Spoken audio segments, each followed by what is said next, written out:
2 Kings 1. After the death of Ahab, Moab rebelled against Israel.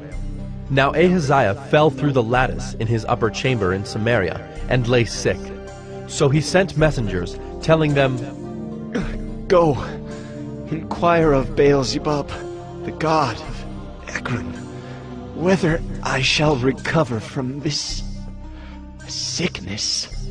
But the angel of the Lord said to Elijah the Tishbite, Arise, go up to meet the messengers of the king of Samaria, and say to them, Is it because there is no God in Israel that you are going to inquire of Beelzebub, the god of Ekron? Now therefore, thus says the Lord, You shall not come down from the bed to which you have gone up, but you shall surely die. So Elijah went. The messengers returned to the king, and he said to them, Why have you returned? And they said to him, There came a man to meet us, and said to us, Go back to the king who sent you, and say to him, Thus says the Lord, Is it because there is no God in Israel that you are sending to inquire of Beelzebub, the god of Ekron? Therefore you shall not come down from the bed to which you have gone up, but you shall surely die. He said to them, What kind of man was he who came to meet you and told you these things? They answered him, He wore a garment of hair with a belt of leather about his waist. And he said, It is Elijah, the Tishbite. Then the king sent to him a captain of 50 men with his 50. He went up to Elijah, who was sitting on the top of the hill, and said to him, O man of God, the king says, Come down. But Elijah answered the captain of 50, If I am a man of God, let fire come down from heaven and consume you and your 50. Then fire came down from heaven and consumed him and his 50. Again the king sent to him another captain of 50 men with his 50. And he answered and said to him, O man of God, this is the king's order. Come down quickly. But Elijah answered them, If I am a man of God, let fire come down from heaven and consume you and your 50. Then the fire of God came down from heaven and consumed him and his 50. Again the king sent the captain of a third 50 with his 50. And the third captain of 50 went up and came and fell on his knees before Elijah and entreated him, O man of God, please let my life and the life of these 50 servants of yours be precious in your sight. Behold, fire came down from heaven and consumed the 2 former captains of 50 men with their 50s. But now, let my life be precious in your sight. Then the angel of the Lord said to Elijah, Go down with him. Do not be afraid of him. So he arose and went down with him to the king, and said to him, Thus says the Lord, Because you have sent messengers to inquire of Beelzebub, the god of Ekron, is it because there is no God in Israel to inquire of his word? Therefore you shall not come down from the bed to which you have gone up, but you shall surely die. So he died according to the word of the Lord that Elijah had spoken. Jehoram became king in his place in the 2nd year of Jehoram, the son of Jehoshaphat, king of Judah, because Ahaziah had no son. Now the rest of the acts of Ahaziah that he did, are they not written in the book of the Chronicles of the kings of Israel?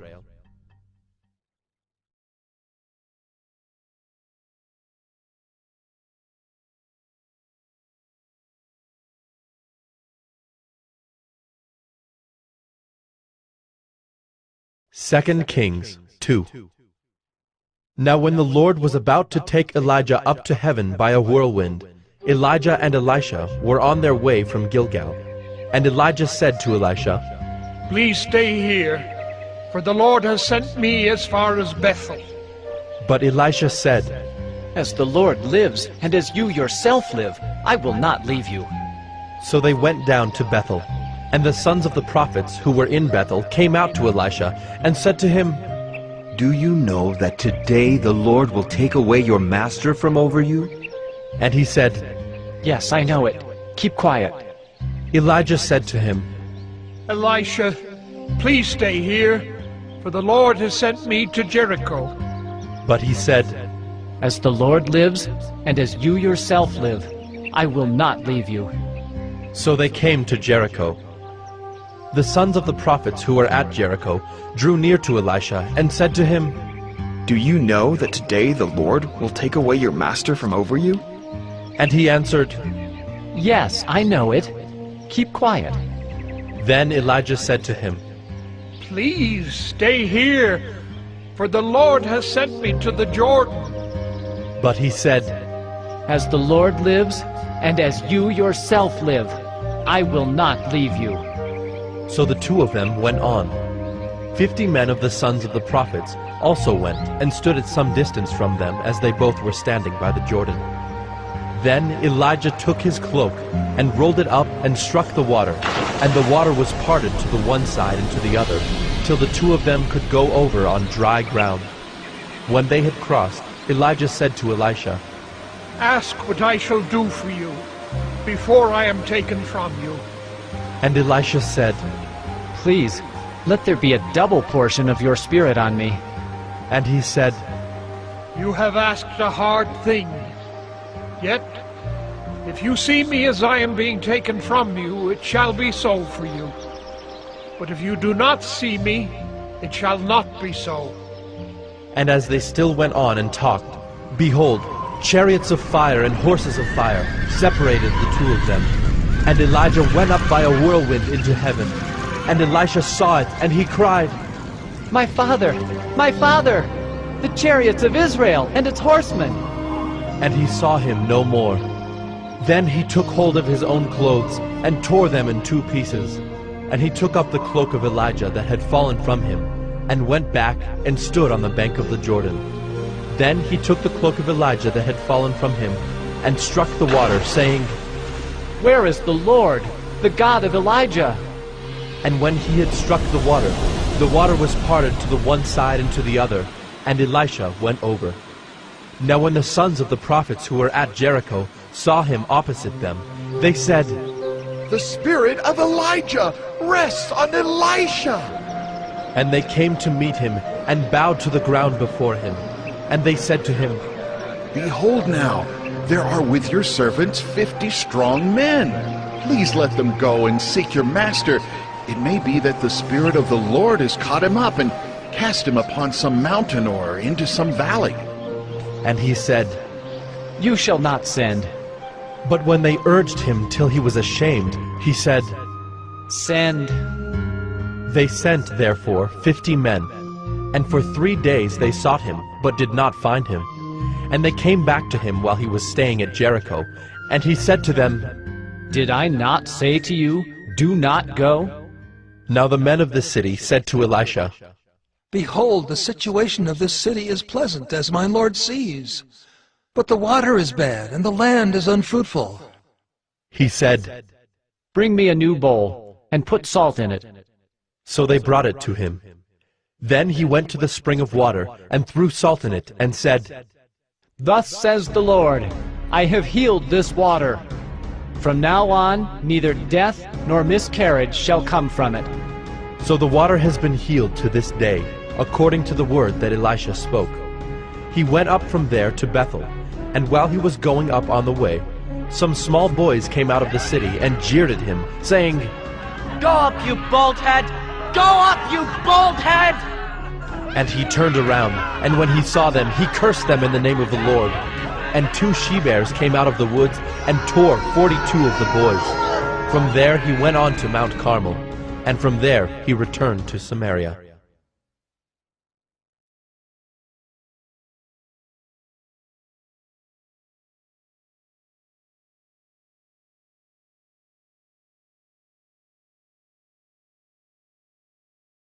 Second Kings 3.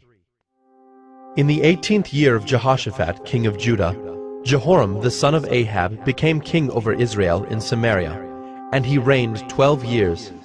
He did what was evil in the sight of the Lord, though not like his father and mother, for he put away the pillar of Baal that his father had made. Nevertheless, he clung to the sin of Jeroboam the son of Nebat, which he made Israel to sin. he did not depart from it. Now Mesha, king of Moab, was a sheep breeder, and he had to deliver to the king of Israel 100,000 lambs and the wool of 100,000 rams. But when Ahab died, the king of Moab rebelled against the king of Israel. So King Jehoram marched out of Samaria at that time and mustered all Israel. And he went and sent word to Jehoshaphat, king of Judah. The king of Moab has rebelled against me. Will you go with me to battle against Moab? And he said, I will go. I am as you are, my people as your people, my horses as your horses. Then he said, By which way shall we march? Jehoram answered, By the way of the wilderness of Edom. So the king of Israel went with the king of Judah and the king of Edom. And when they had made a circuitous march of 7 days, there was no water for the army or for the animals that followed them. Then the king of Israel said, Alas, the Lord has called these 3 kings to give them into the hand of Moab. And Jehoshaphat said, Is there no prophet of the Lord here, through whom we may inquire of the Lord? Then one of the king of Israel's servants answered, Elisha, the son of Shaphat, is here, who poured water on the hands of Elijah. And Jehoshaphat said, The word of the Lord is with him. So the king of Israel and Jehoshaphat and the king of Edom went down to him. And Elisha said to the king of Israel, What have I to do with you? Go to the prophets of your father and to the prophets of your mother. But the king of Israel said to him, No, it is the Lord who has called these 3 kings to give them into the hand of Moab. And Elisha said, As the Lord of hosts lives, before whom I stand, were it not that I have regard for Jehoshaphat, the king of Judah, I would neither look at you nor see you. But now bring me a musician. And when the musician played, the hand of the Lord came upon him, and he said, Thus says the Lord, I will make this dry stream bed full of pools. For thus says the Lord, You shall not see wind or rain, but that stream bed shall be filled with water, so that you shall drink, you, your livestock, and your animals. This is a light thing in the sight of the Lord. He will also give the Moabites into your hand, and you shall attack every fortified city and every choice city, and shall fell every good tree, and stop up all springs of water, and ruin every good piece of land with stones. The next morning, about the time of offering the sacrifice, behold, water came from the direction of Edom, till the country was filled with water. When all the Moabites heard that the kings had come up to fight against them, all who were able to put on armor, from the youngest to the oldest, were called out and were drawn up at the border. And when they rose early in the morning, and the sun shone on the water, the Moabites saw the water opposite them as red as blood. And they said, This is blood! The kings have surely fought together and struck one another down. Now then, Moab, to the spoil! But when they came to the camp of Israel, the Israelites rose and struck the Moabites till they fled before them. And they went forward, striking the Moabites as they went. And they overthrew the cities, and on every good piece of land every man threw a stone until it was covered. They stopped every spring of water, and felled all the good trees, till only its stones were left in Kir-Hareseth, and the slingers surrounded and attacked it. When the king of Moab saw that the battle was going against him, he took with him 700 swordsmen to break through opposite the king of Edom, but they could not. Then he took his oldest son, who was to reign in his place, and offered him for a burnt offering on the wall. And there came great wrath against Israel, and they withdrew from him and returned to their own land.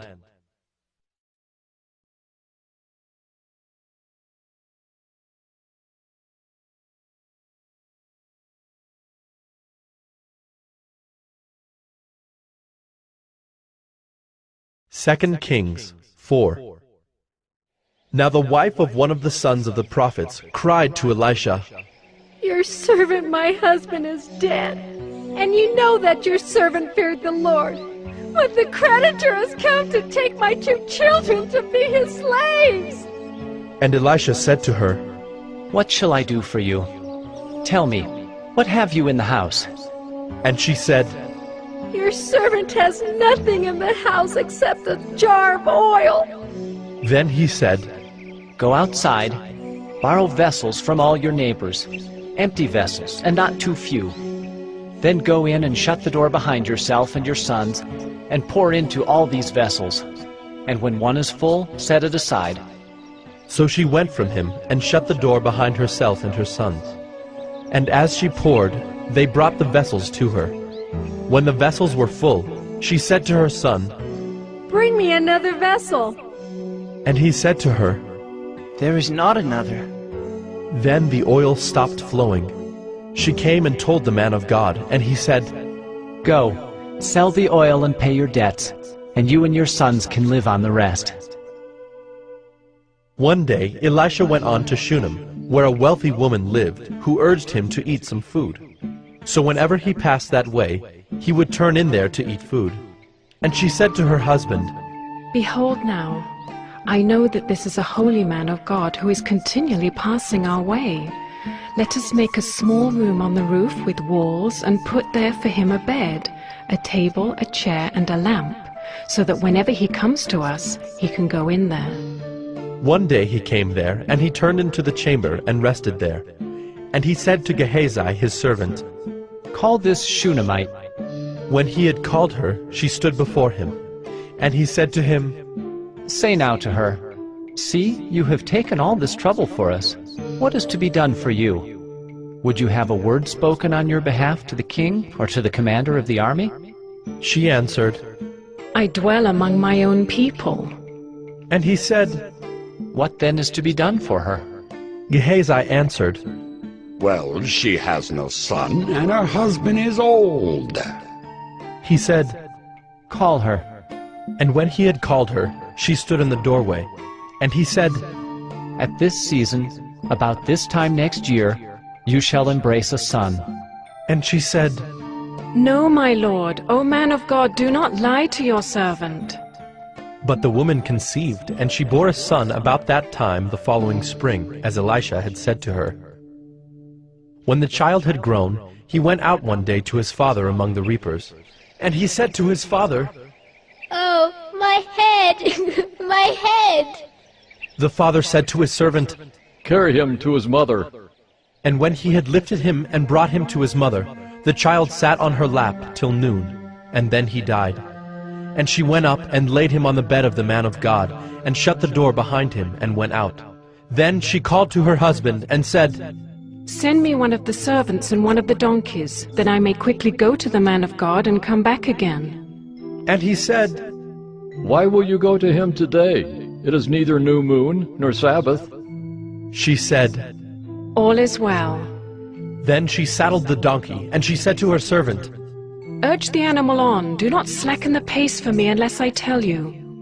So she set out and came to the man of God at Mount Carmel. When the man of God saw her coming, he said to Gehazi his servant, "Look, there is the Shunammite. Run at once to meet her, and say to her, 'Is all well with you? Is all well with your husband? Is all well with the child?'" And she answered, "All is well."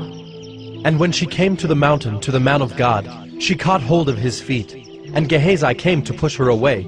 But the man of God said, "Leave her alone, for she is in bitter distress, and the Lord has hidden it from me and has not told me." Then she said, "Did I ask my lord for a son? Did I not say, 'Do not deceive me'?" He said to Gehazi, "Tie up your garment and take my staff in your hand and go. If you meet anyone, do not greet him, and if anyone greets you, do not reply. And lay my staff on the face of the child." Then the mother of the child said, "As the Lord lives, and as you yourself live, I will not leave you." So he arose and followed her. Gehazi went on ahead and laid the staff on the face of the child, but there was no sound or sign of life. Therefore he returned to meet him and told him, "The child has not awakened." When Elisha came into the house, he saw the child lying dead on his bed. So he went in and shut the door behind the two of them and prayed to the Lord. Then he went up and lay on the child, putting his mouth on his mouth, his eyes on his eyes, and his hands on his hands.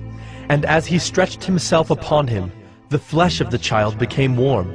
Then he got up again and walked once back and forth in the house, and went up and stretched himself upon him. The child sneezed 7 times, and the child opened his eyes. Then he summoned Gehazi and said, "Call this Shunammite." So he called her, and when she came to him, he said, "Pick up your son." She came and fell at his feet, bowing to the ground. Then she picked up her son and went out. And Elisha came again to Gilgal when there was a famine in the land. And as the sons of the prophets were sitting before him, he said to his servant, "Set on the large pot, and boil stew for the sons of the prophets." One of them went out into the field to gather herbs, and found a wild vine, and gathered from it his lap full of wild gourds, and came and cut them up into the pot of stew, not knowing what they were. And they poured out some for the men to eat. But while they were eating of the stew, they cried out, "O man of God, there is death in the pot!" And they could not eat it. He said, "Then bring flour." And he threw it into the pot, and said, "Pour some out for the men, that they may eat." And there was no harm in the pot. A man came from Baal Shalisha, bringing the man of God bread of the first fruits, 20 loaves of barley, and fresh ears of grain in his sack. And Elisha said, "Give to the men, that they may eat." But his servant said, "How can I set this before 100 men?" So he repeated, "Give them to the men, that they may eat. For thus says the Lord, they shall eat and have some left." So he set it before them, and they ate and had some left according to the word of the Lord.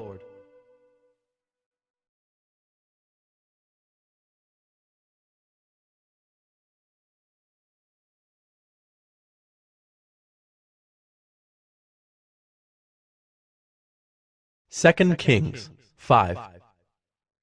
Naaman, commander of the army of the king of Syria, was a great man with his master, and in high favor, because by him the Lord had given victory to Syria. He was a mighty man of valor, but he was a leper. Now the Syrians on one of their raids had carried off a little girl from the land of Israel, and she worked in the service of Naaman's wife. She said to her mistress, "Would that my lord were with the prophet who is in Samaria. He would cure him of his leprosy." So Naaman went in and told his lord, "Thus and so spoke the girl from the land of Israel."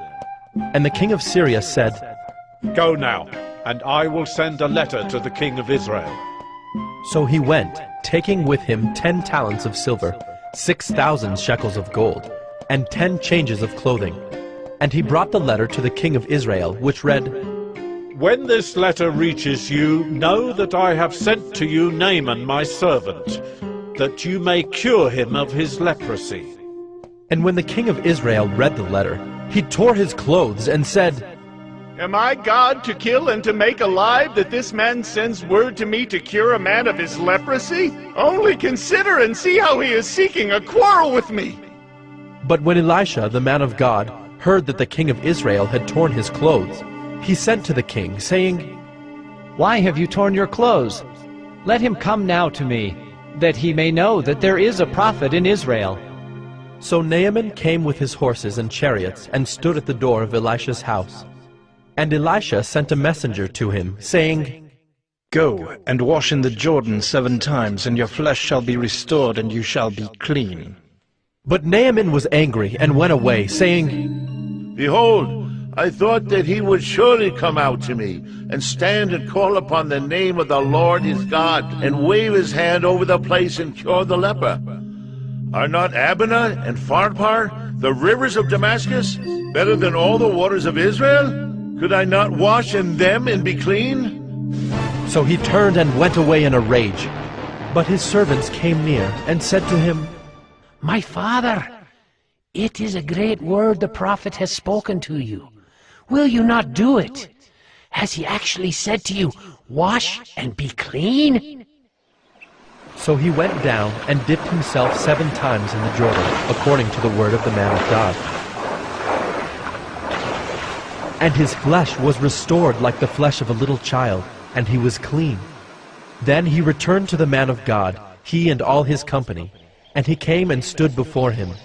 And he said, "Behold, I know that there is no God in all the earth but in Israel. So accept now a present from your servant." But he said, "As the Lord lives before whom I stand, I will receive none. And he urged him to take it, but he refused. Then Naaman said, If not, please let there be given to your servant 2 mules' load of earth. For from now on your servant will not offer burnt offering or sacrifice to any god but the Lord. In this matter may the Lord pardon your servant. When my master goes into the house of Rimmon to worship there, leaning on my arm, and I bow myself in the house of Rimmon. When I bow myself in the house of Rimmon, the Lord pardoned your servant in this matter. He said to him, Go in peace. But when Naaman had gone from him a short distance, Gehazi, the servant of Elisha, the man of God, said, See, my master has spared this Naaman, the Syrian, in not accepting from his hand what he brought. As the Lord lives, I will run after him and get something from him. So Gehazi followed Naaman, and when Naaman saw someone running after him, he got down from the chariot to meet him and said, Is all well? And he said, All is well, my master has sent me to say, there have just now come to me from the hill country of Ephraim 2 young men of the sons of the prophets. Please give them a talent of silver and 2 changes of clothing. And Naaman said, Be pleased to accept 2 talents. And he urged him, and tied up 2 talents of silver in 2 bags, with 2 changes of clothing, and laid them on 2 of his servants. And they carried them before Gehazi. And when he came to the hill, he took them from their hand, and put them in the house. And he sent the men away, and they departed.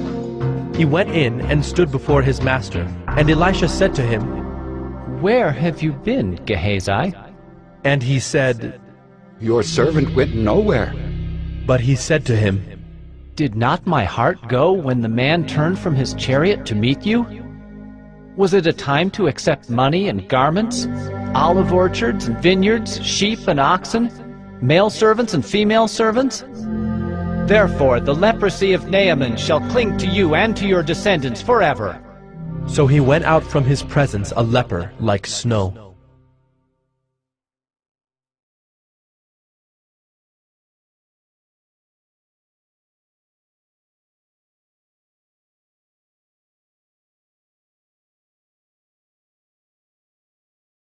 Second Kings 6. Now the sons of the prophets said to Elisha, See, the place where we dwell under your charge is too small for us. Let us go to the Jordan, and each of us get there a log, and let us make a place for us to dwell there. And he answered, Go. Then one of them said, Be pleased to go with your servants. And he answered, I will go. So he went with them. And when they came to the Jordan, they cut down trees. But as one was felling a log, his axe head fell into the water, and he cried out, Alas, my master, it was borrowed. Then the man of God said, Where did it fall? When he showed him the place, he cut off a stick and threw it in there, and made the iron float. And he said, Take it up. So he reached out his hand and took it. Once, when the king of Syria was warring against Israel, he took counsel with his servants, saying, At such and such a place shall be my camp. But the man of God sent word to the king of Israel, Beware that you do not pass this place, for the Syrians are going down there. And the king of Israel sent to the place about which the man of God told him. Thus he used to warn him, so that he saved himself there more than once or twice. And the mind of the king of Syria was greatly troubled because of this thing. And he called his servants and said to them, Will you not show me who of us is for the king of Israel? And one of his servants said, None, my lord, O king. But Elisha the prophet who is in Israel tells the king of Israel the words that you speak in your bedroom.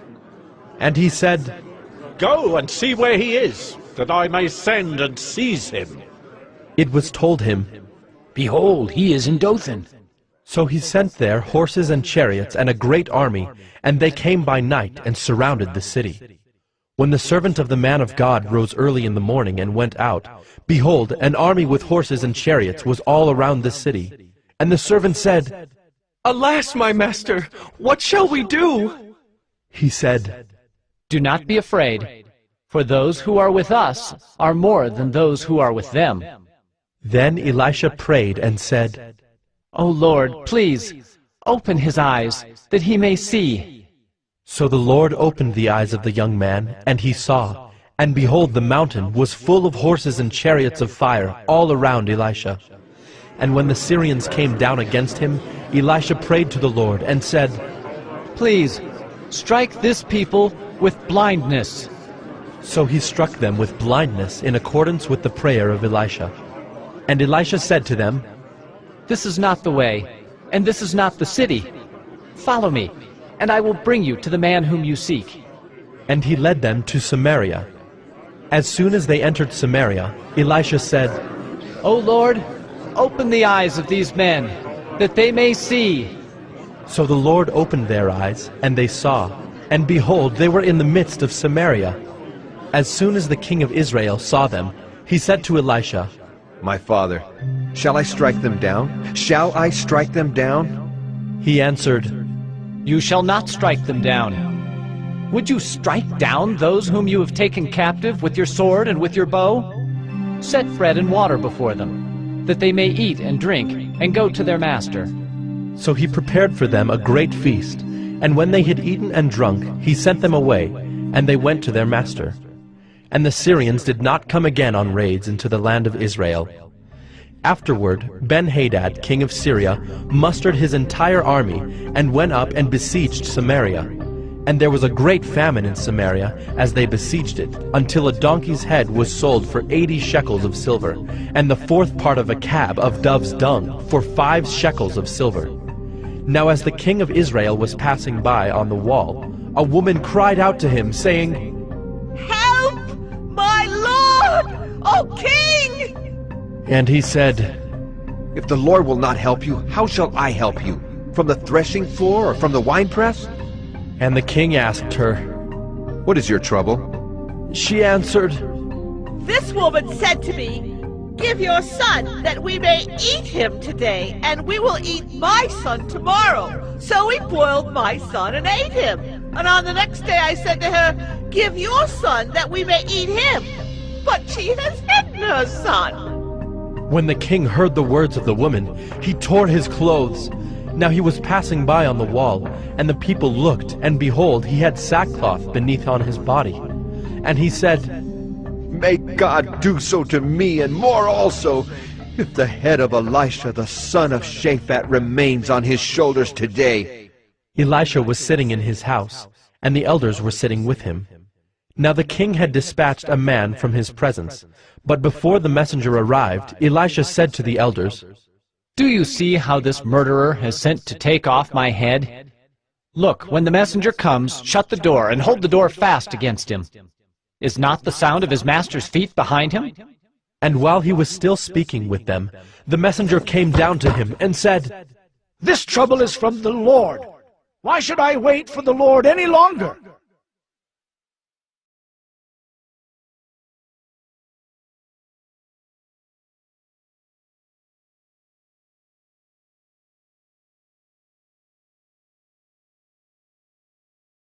Second Kings 7. But Elisha said, Hear the word of the Lord. Thus says the Lord, Tomorrow about this time a seah of fine flour shall be sold for a shekel, and 2 seahs of barley for a shekel, at the gate of Samaria. Then the captain, on whose hand the king leaned, said to the man of God, If the Lord himself should make windows in heaven, could this thing be? But he said, You shall see it with your own eyes, but you shall not eat of it. Now there were 4 men who were lepers at the entrance to the gate, and they said to one another, Why are we sitting here until we die? If we say, Let us enter the city, the famine is in the city, and we shall die there. And if we sit here, we die also. So now come, let us go over to the camp of the Syrians. If they spare our lives, we shall live, and if they kill us, we shall but die. So they arose at twilight to go to the camp of the Syrians. But when they came to the edge of the camp of the Syrians, behold, there was no one there. For the Lord had made the army of the Syrians hear the sound of chariots and of horses, the sound of a great army, so that they said to one another, Behold, the king of Israel has hired against us the kings of the Hittites and the kings of Egypt to come against us. So they fled away in the twilight and abandoned their tents, their horses, and their donkeys, leaving the camp as it was, and fled for their lives.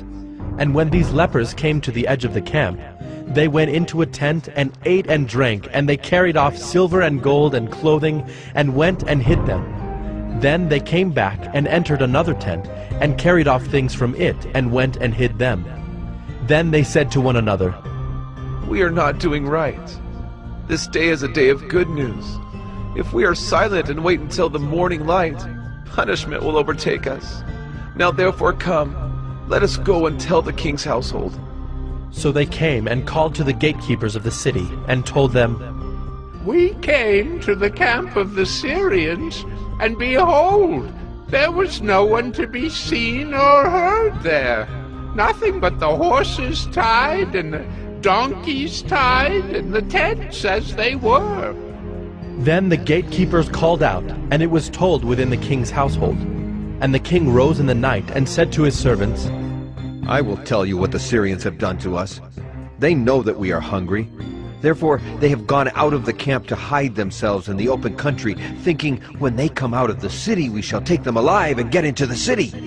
And one of his servants said, "Let some men take 5 of the remaining horses, seeing that those who are left here will fare like the whole multitude of Israel who have already perished. Let us send and see." So they took 2 horsemen, and the king sent them after the army of the Syrians, saying, "Go and see." So they went after them as far as the Jordan, and behold, all the way was littered with garments and equipment that the Syrians had thrown away in their haste. And the messengers returned and told the king. Then the people went out and plundered the camp of the Syrians. So a seah of fine flour was sold for a shekel, and 2 seahs of barley for a shekel, according to the word of the Lord. Now the king had appointed the captain on whose hand he leaned to have charge of the gate. And the people trampled him in the gate so that he died, as the man of God had said when the king came down to him. For when the man of God had said to the king, 2 seahs of barley shall be sold for a shekel, and a seah of fine flour for a shekel, about this time tomorrow in the gate of Samaria. The captain had answered the man of God, "If the Lord himself should make windows in heaven, could such a thing be?" And he had said, "You shall see it with your own eyes, but you shall not eat of it." And so it happened to him, for the people trampled him in the gate, and he died.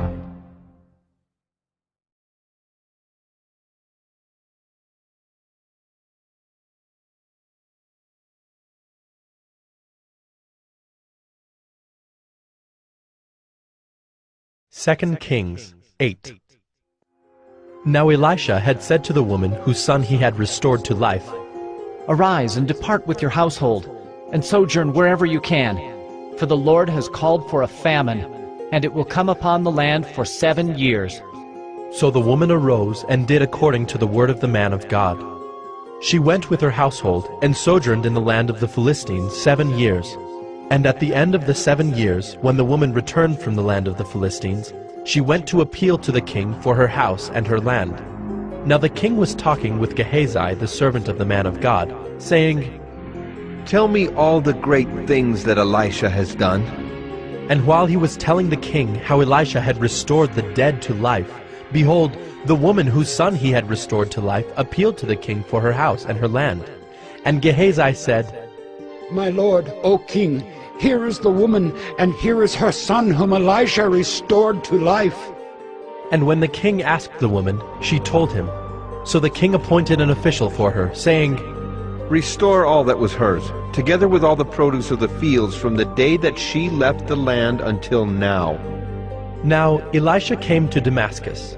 Ben-Hadad, the king of Syria, was sick, and when it was told him, "The man of God has come here," the king said to Hazael, "Take a present with you, and go to meet the man of God, and inquire of the Lord through him, saying, Shall I recover from this sickness?" So Hazael went to meet him, and took a present with him, all kinds of goods of Damascus, 40 camel loads. When he came and stood before him, he said, Your son Ben-Hadad, king of Syria, has sent me to you, saying, Shall I recover from this sickness? And Elisha said to him, Go, say to him, You shall certainly recover. But the Lord has shown me that he shall certainly die. And he fixed his gaze and stared at him until he was embarrassed. And the man of God wept. And Hazael said, Why does my Lord weep? He answered, Because I know the evil that you will do to the people of Israel. You will set on fire their fortresses, and you will kill their young men with the sword, and dash in pieces their little ones, and rip open their pregnant women. And Hazael said, What is your servant, who is but a dog, that he should do this great thing? Elisha answered, The Lord has shown me that you are to be king over Syria. Then he departed from Elisha and came to his master, who said to him, What did Elisha say to you? And he answered, He told me that you would certainly recover. But the next day he took the bedcloth and dipped it in water, and spread it over his face till he died. And Hazael became king in his place. In the 5th year of Joram the son of Ahab, king of Israel, when Jehoshaphat was king of Judah, Jehoram the son of Jehoshaphat, king of Judah, began to reign. He was 32 years old when he became king, and he reigned 8 years in Jerusalem.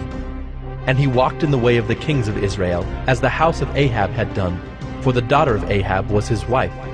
And he did what was evil in the sight of the Lord. Yet the Lord was not willing to destroy Judah for the sake of David his servant, since he promised to give a lamp to him and to his sons forever. In his days Edom revolted from the rule of Judah and set up a king of their own. Then Joram passed over to Zair with all his chariots and rose by night. And he and his chariot commanders struck the Edomites who had surrounded him, but his army fled home. So Edom revolted from the rule of Judah to this day. Then Libnah revolted at the same time. Now the rest of the acts of Joram and all that he did, are they not written in the book of the Chronicles of the kings of Judah? So Joram slept with his fathers, and was buried with his fathers in the city of David. And Ahaziah his son reigned in his place. In the 12th year of Joram the son of Ahab, king of Israel, Ahaziah the son of Jehoram, king of Judah, began to reign. Ahaziah was 22 years old when he began to reign, and he reigned 1 year in Jerusalem. His mother's name was Athaliah. She was a granddaughter of Omri, king of Israel. He also walked in the way of the house of Ahab, and did what was evil in the sight of the Lord, as the house of Ahab had done, for he was son-in-law to the house of Ahab. He went with Joram the son of Ahab to make war against Hazael king of Syria at Ramoth-Gilead, and the Syrians wounded Joram. And King Joram returned to be healed in Jezreel of the wounds that the Syrians had given him at Ramah when he fought against Hazael king of Syria. And Ahaziah the son of Jehoram king of Judah went down to see Joram the son of Ahab in Jezreel because he was sick.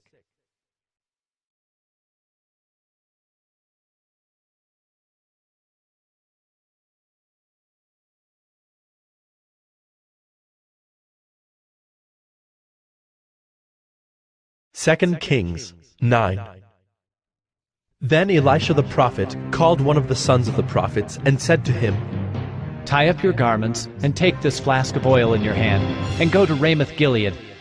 And when you arrive, look there for Jehu, the son of Jehoshaphat, son of Nimshi, and go in and have him rise from among his fellows, and lead him to an inner chamber. Then take the flask of oil, and pour it on his head, and say, Thus says the Lord, I anoint you king over Israel. Then open the door and flee. Do not linger. So the young man, the servant of the prophet, went to Ramoth-Gilead. And when he came, behold, the commanders of the army were in council. And he said, I have a word for you, O commander. And Jehu said, To which of us all? And he said, To you, O commander.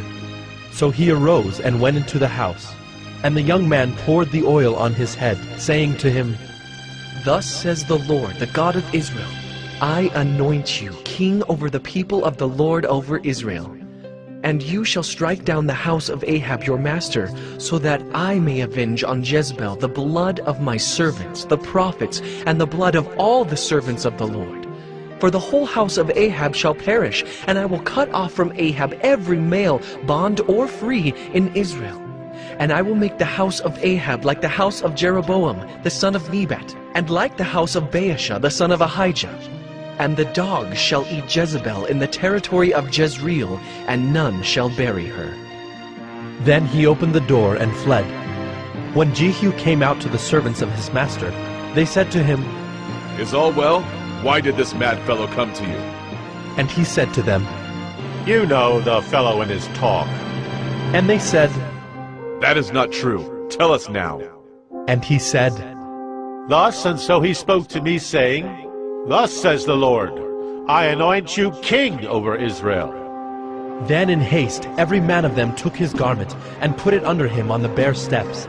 And they blew the trumpet, and proclaimed, Jehu is king! Thus Jehu the son of Jehoshaphat, the son of Nimshi, conspired against Joram.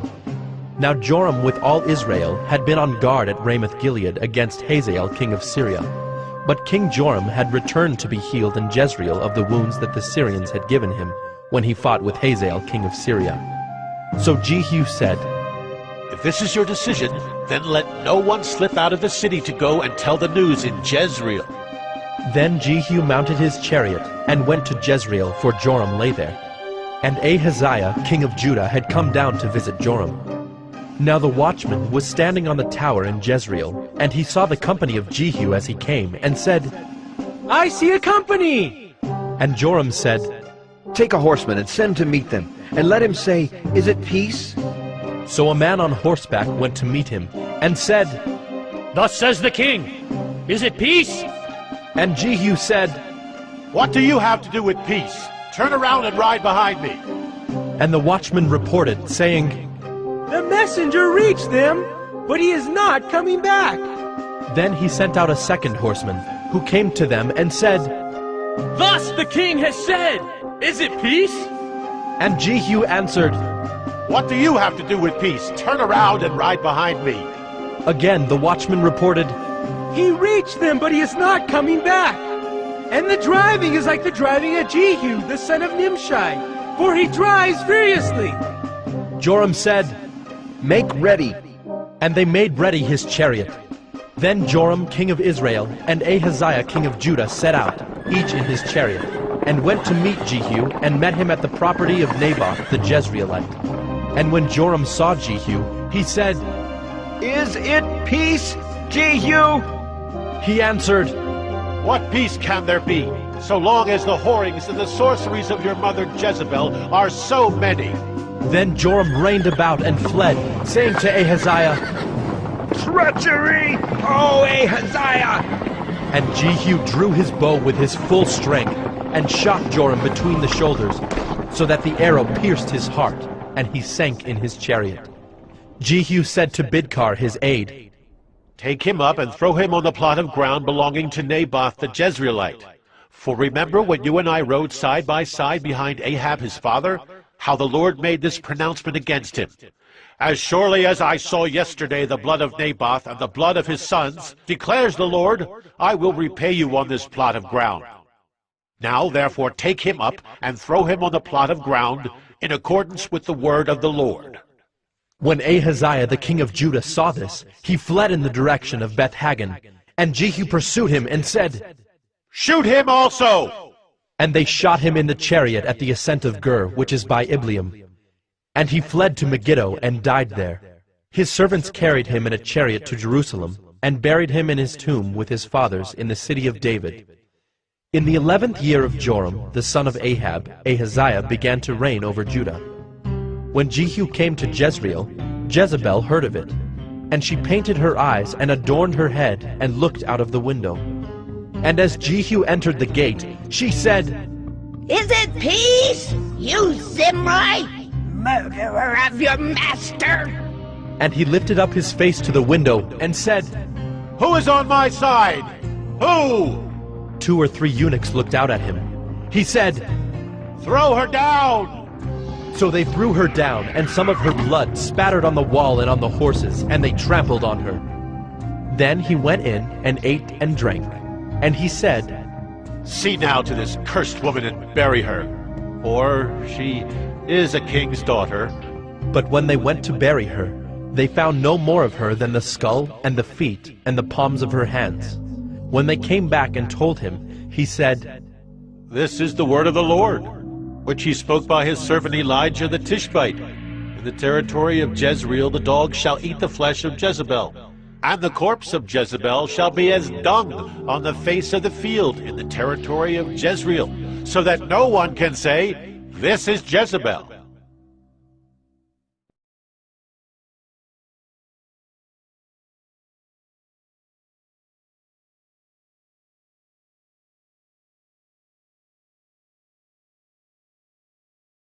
Second Kings 10. Now Ahab had 70 sons in Samaria.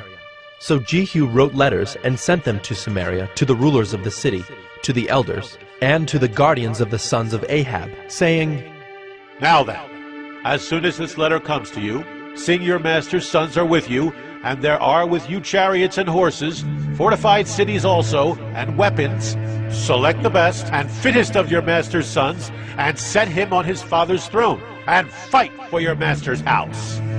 But they were exceedingly afraid, and said, "Behold, the two kings could not stand before him. How then can we stand?"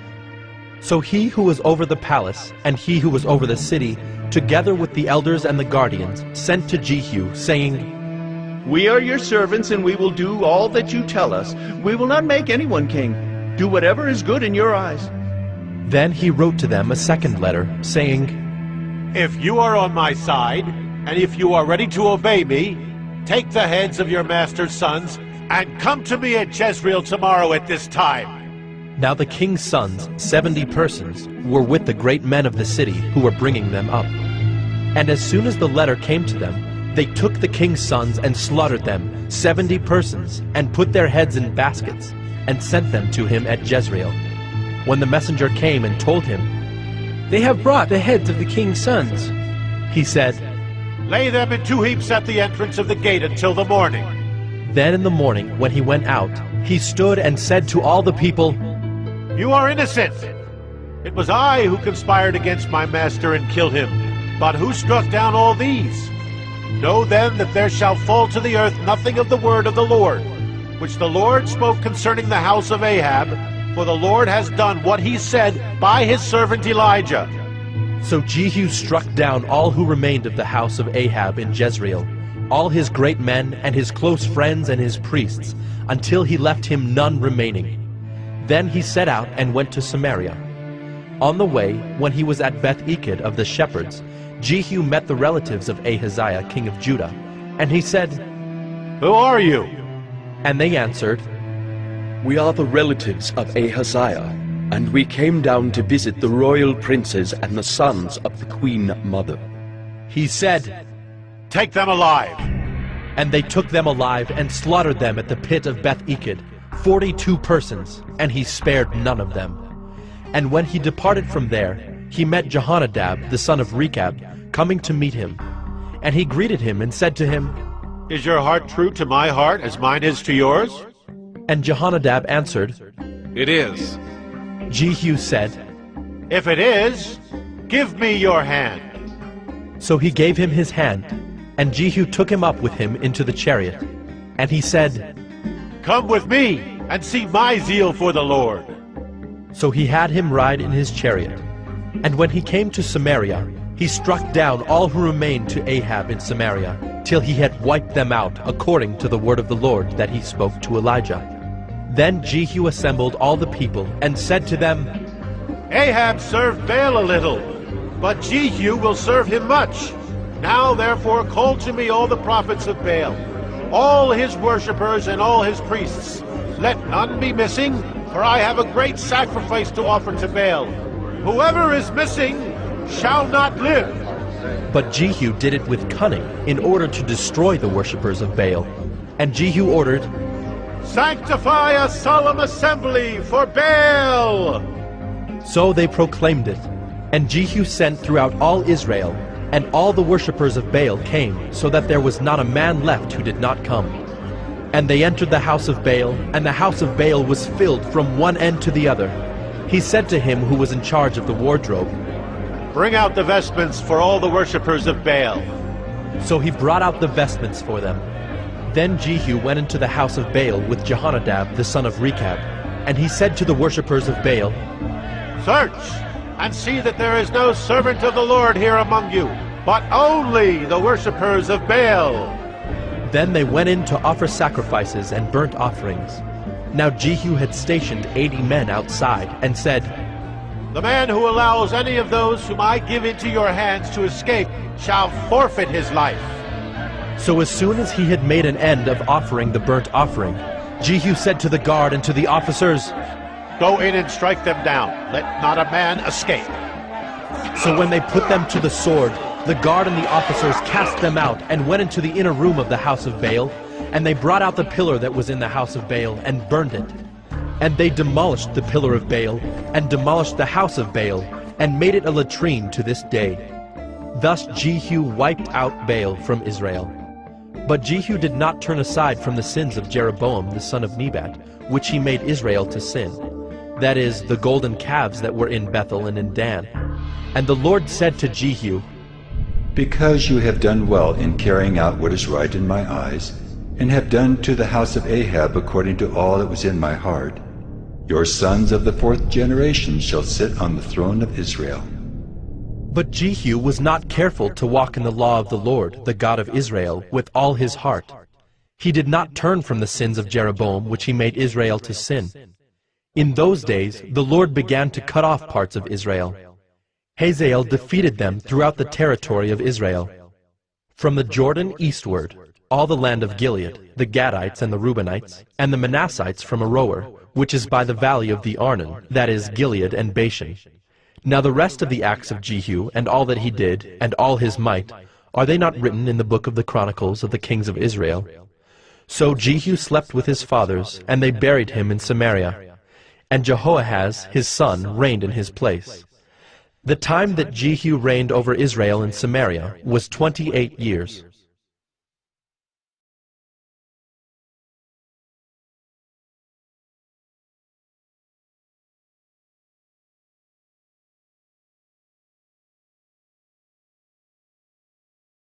Second Kings 11. Now when Athaliah, the mother of Ahaziah, saw that her son was dead, she arose and destroyed all the royal family.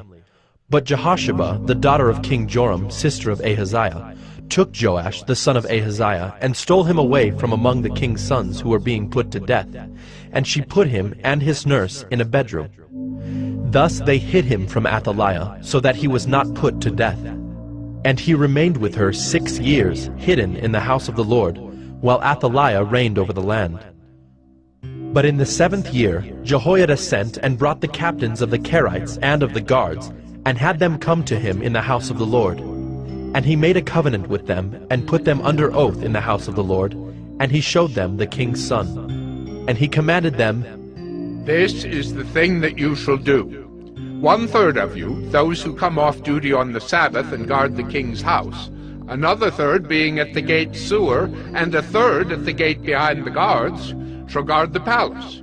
And the 2 divisions of you which come on duty in force on the Sabbath and guard the house of the Lord on behalf of the king shall surround the king, each with his weapons in his hand. And whoever approaches the ranks is to be put to death. Be with the king when he goes out and when he comes in." The captains did according to all that Jehoiada the priest commanded. And they each brought his men who were to go off duty on the Sabbath, with those who were to come on duty on the Sabbath, and came to Jehoiada the priest.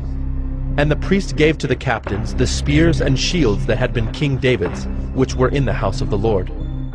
And the guard stood, every man with his weapons in his hand, from the south side of the house to the north side of the house, around the altar and the house on behalf of the king. Then he brought out the king's son, and put the crown on him, and gave him the testimony. And they proclaimed him king and anointed him, and they clapped their hands and said, "Long live the king!" When Athaliah heard the noise of the guard and of the people, she went into the house of the Lord to the people. And when she looked, there was the king standing by the pillar according to the custom, and the captains and the trumpeters beside the king, and all the people of the land rejoicing and blowing trumpets. And Athaliah tore her clothes and cried, "Treason! Treason!" Then Jehoiada the priest commanded the captains who were set over the army, "Bring her out between the ranks, and put to death with the sword anyone who follows her." For the priest said, "Let her not be put to death in the house of the Lord." So they laid hands on her, and she went through the horses' entrance to the king's house, and there she was put to death. And Jehoiada made a covenant between the Lord and the king and people, that they should be the Lord's people, and also between the king and the people. Then all the people of the land went to the house of Baal and tore it down. His altars and his images they broke in pieces, and they killed Mattan the priest of Baal before the altars. And the priest posted watchmen over the house of the Lord. And he took the captains, the Carites, the guards, and all the people of the land, and they brought the king down from the house of the Lord, marching through the gate of the guards to the king's house. And he took his seat on the throne of the kings. So all the people of the land rejoiced, and the city was quiet after Athaliah had been put to death with the sword at the king's house. Jehoash was 7 years old when he began to reign.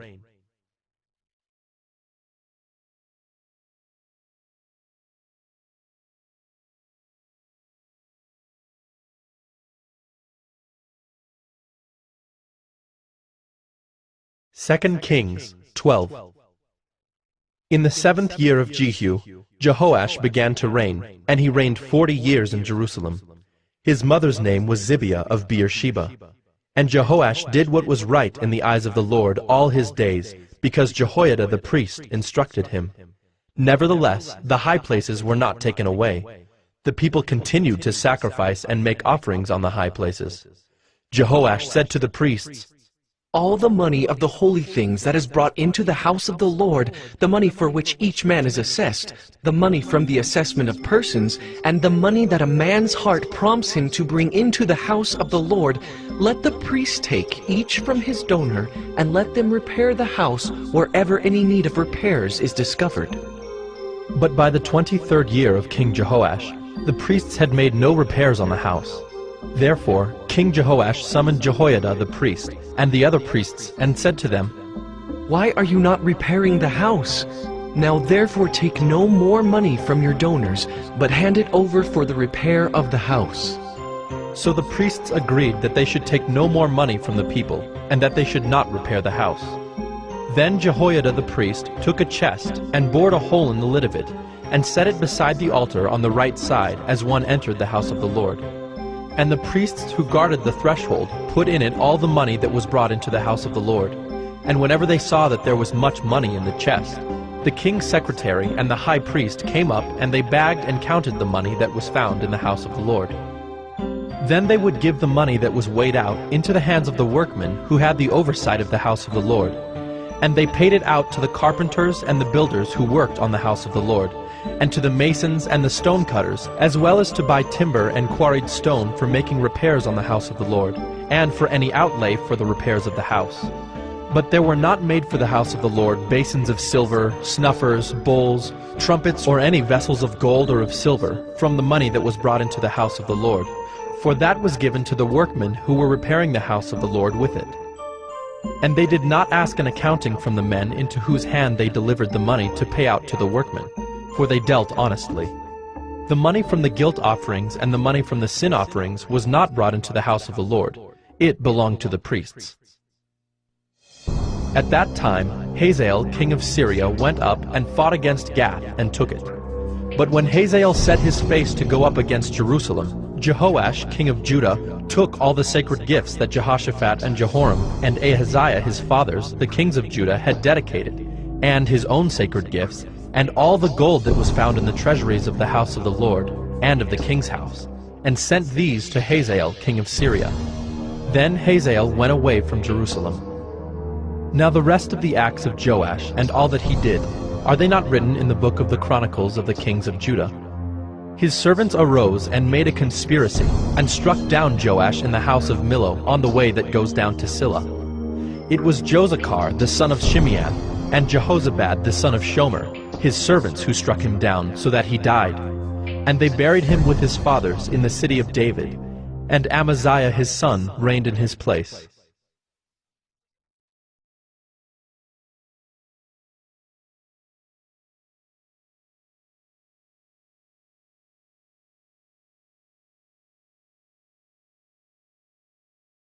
Second Kings 13. In the 23rd year of Joash the son of Ahaziah, king of Judah, Jehoahaz the son of Jehu began to reign over Israel in Samaria, and he reigned 17 years. He did what was evil in the sight of the Lord, and followed the sins of Jeroboam the son of Nebat, which he made Israel to sin. He did not depart from them, and the anger of the Lord was kindled against Israel, and he gave them continually into the hand of Hazael, king of Syria, and into the hand of Ben-Hadad, the son of Hazael. Then Jehoahaz sought the favor of the Lord, and the Lord listened to him, for he saw the oppression of Israel, how the king of Syria oppressed them. Therefore the Lord gave Israel a savior, so that they escaped from the hand of the Syrians, and the people of Israel lived in their homes as formerly. Nevertheless, they did not depart from the sins of the house of Jeroboam, which he made Israel to sin, but walked in them. And the Asherah also remained in Samaria. For there was not left to Jehoahaz an army of more than 50 horsemen, and 10 chariots, and 10,000 footmen. For the king of Syria had destroyed them, and made them like the dust at threshing. Now the rest of the acts of Jehoahaz, and all that he did, and his might, are they not written in the book of the Chronicles of the kings of Israel? So Jehoahaz slept with his fathers, and they buried him in Samaria.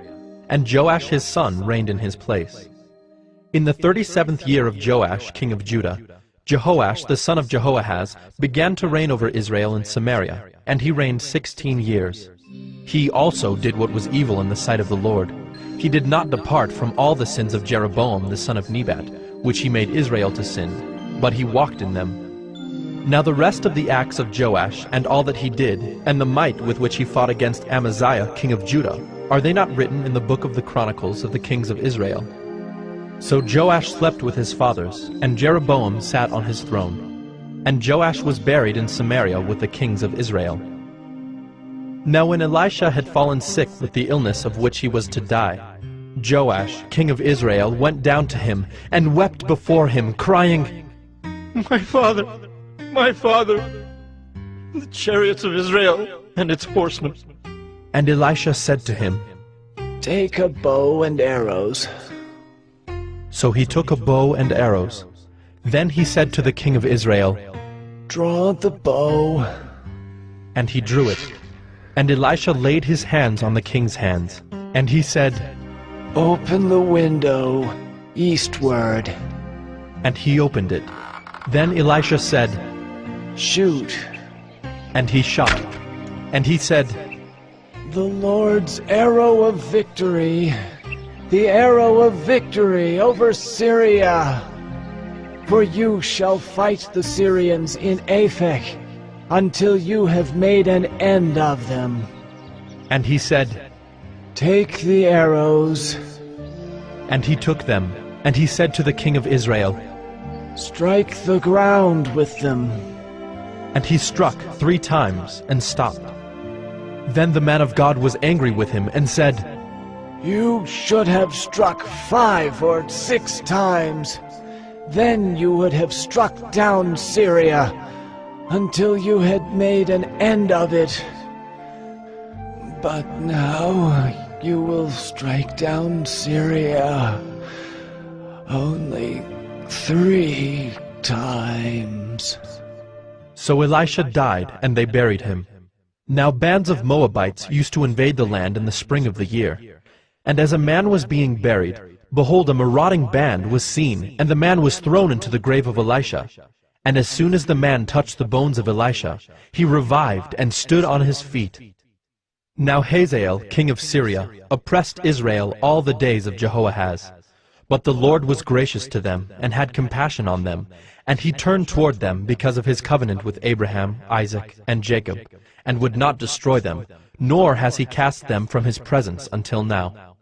When Hazael king of Syria died, Ben-Hadad his son became king in his place.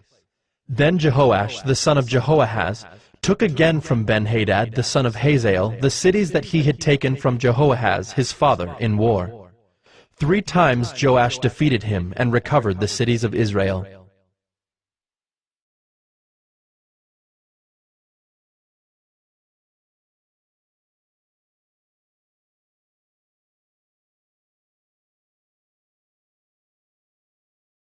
Second Kings 14. In the 2nd year of Joash, the son of Joahaz, king of Israel, Amaziah the son of Joash, king of Judah, began to reign. He was 25 years old when he began to reign, and he reigned 29 years in Jerusalem. His mother's name was Jehoaddin of Jerusalem. And he did what was right in the eyes of the Lord, yet not like David his father. He did in all things as Joash his father had done. But the high places were not removed. The people still sacrificed and made offerings on the high places. And as soon as the royal power was firmly in his hand, he struck down his servants who had struck down the king his father. But he did not put to death the children of the murderers, according to what is written in the book of the law of Moses, where the Lord commanded, Fathers shall not be put to death because of their children, nor shall children be put to death because of their fathers, but each one shall die for his own sin. He struck down 10,000 Edomites in the valley of Salt, and took Selah by storm, and called it Joktheel, which is its name to this day. Then Amaziah sent messengers to Jehoash, the son of Jehoahaz, son of Jehu, king of Israel, saying, Come, let us look one another in the face. And Jehoash, king of Israel, sent word to Amaziah, king of Judah, A thistle on Lebanon sent to a cedar on Lebanon, saying, Give your daughter to my son for a wife. And a wild beast of Lebanon passed by and trampled down the thistle. You have indeed struck down Edom, and your heart has lifted you up. Be content with your glory and stay at home. For why should you provoke trouble so that you fall? You and Judah with you. But Amaziah would not listen. So Jehoash, king of Israel, went up, and he and Amaziah, king of Judah, faced one another in battle at Beth-Shemesh, which belongs to Judah. And Judah was defeated by Israel, and every man fled to his home. And Jehoash, king of Israel, captured Amaziah, king of Judah, the son of Jehoash, son of Ahaziah, at Beth-Shemesh, and came to Jerusalem, and broke down the wall of Jerusalem for 400 cubits, from the Ephraim gate to the corner gate.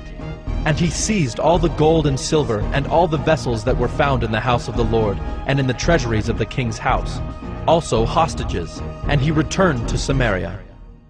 Now the rest of the acts of Jehoash that he did, and his might, and how he fought with Amaziah king of Judah, are they not written in the book of the Chronicles of the kings of Israel? And Jehoash slept with his fathers, and was buried in Samaria with the kings of Israel. And Jeroboam his son reigned in his place. Amaziah the son of Joash, king of Judah, lived 15 years after the death of Jehoash son of Jehoahaz, king of Israel. Now the rest of the deeds of Amaziah, are they not written in the book of the Chronicles of the kings of Judah? And they made a conspiracy against him in Jerusalem, and he fled to Lachish. But they sent after him to Lachish, and put him to death there. And they brought him on horses, and he was buried in Jerusalem with his fathers in the city of David. And all the people of Judah took Azariah, who was 16 years old, and made him king instead of his father Amaziah. He built Elath and restored it to Judah, after the king slept with his fathers. In the 15th year of Amaziah the son of Joash, king of Judah, Jeroboam the son of Joash, king of Israel, began to reign in Samaria, and he reigned 41 years. And he did what was evil in the sight of the Lord. He did not depart from all the sins of Jeroboam the son of Nebat, which he made Israel to sin. He restored the border of Israel from Lebo-Hamath as far as the sea of the Arabah, according to the word of the Lord, the God of Israel, which he spoke by his servant Jonah the son of Amittai, the prophet, who was from Gath-Hepher. For the Lord saw that the affliction of Israel was very bitter, for there was none left, bond or free, and there was none to help Israel. But the Lord had not said that he would blot out the name of Israel from under heaven. So he saved them by the hand of Jeroboam, the son of Joash. Now the rest of the acts of Jeroboam, and all that he did, and his might, how he fought, and how he restored Damascus and Hamath to Judah in Israel, are they not written in the book of the Chronicles of the kings of Israel? And Jeroboam slept with his fathers, the kings of Israel, and Zechariah his son reigned in his place.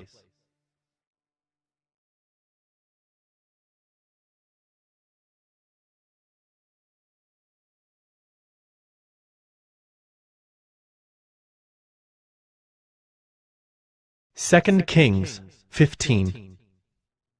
In the 27th year of Jeroboam, king of Israel, Azariah the son of Amaziah, king of Judah, began to reign. He was 16 years old when he began to reign, and he reigned 52 years in Jerusalem. His mother's name was Jechaliah of Jerusalem. And he did what was right in the eyes of the Lord, according to all that his father Amaziah had done. Nevertheless, the high places were not taken away. The people still sacrificed and made offerings on the high places. And the Lord touched the king so that he was a leper to the day of his death, and he lived in a separate house. And Jotham, the king's son, was over the household, governing the people of the land. Now the rest of the acts of Azariah and all that he did, are they not written in the book of the Chronicles of the kings of Judah? And Azariah slept with his fathers, and they buried him with his fathers in the city of David, and Jotham his son reigned in his place. In the 38th year of Azariah king of Judah, Zechariah the son of Jeroboam reigned over Israel in Samaria 6 months. And he did what was evil in the sight of the Lord, as his fathers had done. He did not depart from the sins of Jeroboam the son of Nebat, which he made Israel to sin. Shallum the son of Jabesh conspired against him and struck him down at Ibleam, and put him to death and reigned in his place. Now the rest of the deeds of Zechariah, behold, they are written in the book of the Chronicles of the kings of Israel. This was the promise of the Lord that he gave to Jehu. Your sons shall sit on the throne of Israel to the 4th generation. And so it came to pass. Shallum the son of Jabesh began to reign in the 39th year of Uzziah king of Judah, and he reigned 1 month in Samaria.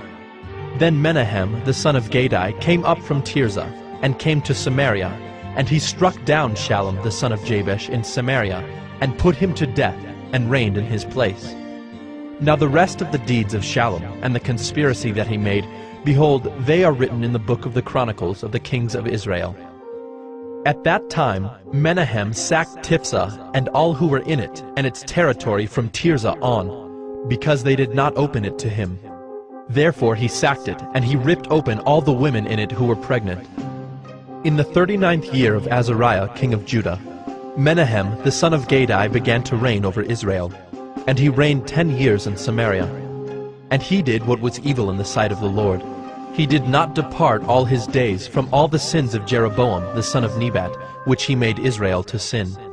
Pul, the king of Assyria, came against the land, and Menahem gave Pul 1,000 talents of silver, that he might help him to confirm his hold on the royal power. Menahem exacted the money from Israel, that is, from all the wealthy men, 50 shekels of silver from every man, to give to the king of Assyria. So the king of Assyria turned back, and did not stay there in the land. Now the rest of the deeds of Menahem, and all that he did, are they not written in the book of the Chronicles of the kings of Israel? And Menahem slept with his fathers, and Pekahiah his son reigned in his place. In the 50th year of Azariah king of Judah, Pekahiah the son of Menahem began to reign over Israel in Samaria, and he reigned 2 years. And he did what was evil in the sight of the Lord. He did not turn away from the sins of Jeroboam the son of Nebat, which he made Israel to sin. And Pekah the son of Remaliah his captain conspired against him with 50 men of the people of Gilead, and struck him down in Samaria in the citadel of the king's house with Argob and Arieh. He put him to death and reigned in his place. Now the rest of the deeds of Pekahiah, and all that he did, behold, they are written in the book of the Chronicles of the kings of Israel. In the 52nd year of Azariah king of Judah, Pekah the son of Remaliah began to reign over Israel in Samaria, and he reigned 20 years. And he did what was evil in the sight of the Lord. He did not depart from the sins of Jeroboam the son of Nebat, which he made Israel to sin. In the days of Pekah, king of Israel, Tiglath-Pileser, king of Assyria, came and captured Ijon, Abel-Beth-Maacah, Genoa, Kedesh, Hazor, Gilead, and Galilee, all the land of Naphtali, and he carried the people captive to Assyria. Then Hoshea, the son of Elah, made a conspiracy against Pekah, the son of Remaliah, and struck him down and put him to death, and reigned in his place, in the 20th year of Jotham, the son of Uzziah. Now the rest of the acts of Pekah, and all that he did, behold, they are written in the book of the Chronicles of the kings of Israel. In the 2nd year of Pekah, the son of Remaliah, king of Israel, Jotham, the son of Uzziah, king of Judah, began to reign. He was 25 years old when he began to reign, and he reigned 16 years in Jerusalem. His mother's name was Jerusha, the daughter of Zadok. And he did what was right in the eyes of the Lord, according to all that his father Uzziah had done. Nevertheless, the high places were not removed. The people still sacrificed and made offerings on the high places. He built the upper gate of the house of the Lord. Now the rest of the acts of Jotham, and all that he did, are they not written in the book of the Chronicles of the kings of Judah? In those days the Lord began to send Rezin, the king of Syria, and Pekah, the son of Remaliah, against Judah. Jotham slept with his fathers, and was buried with his fathers in the city of David his father. And Ahaz his son reigned in his place.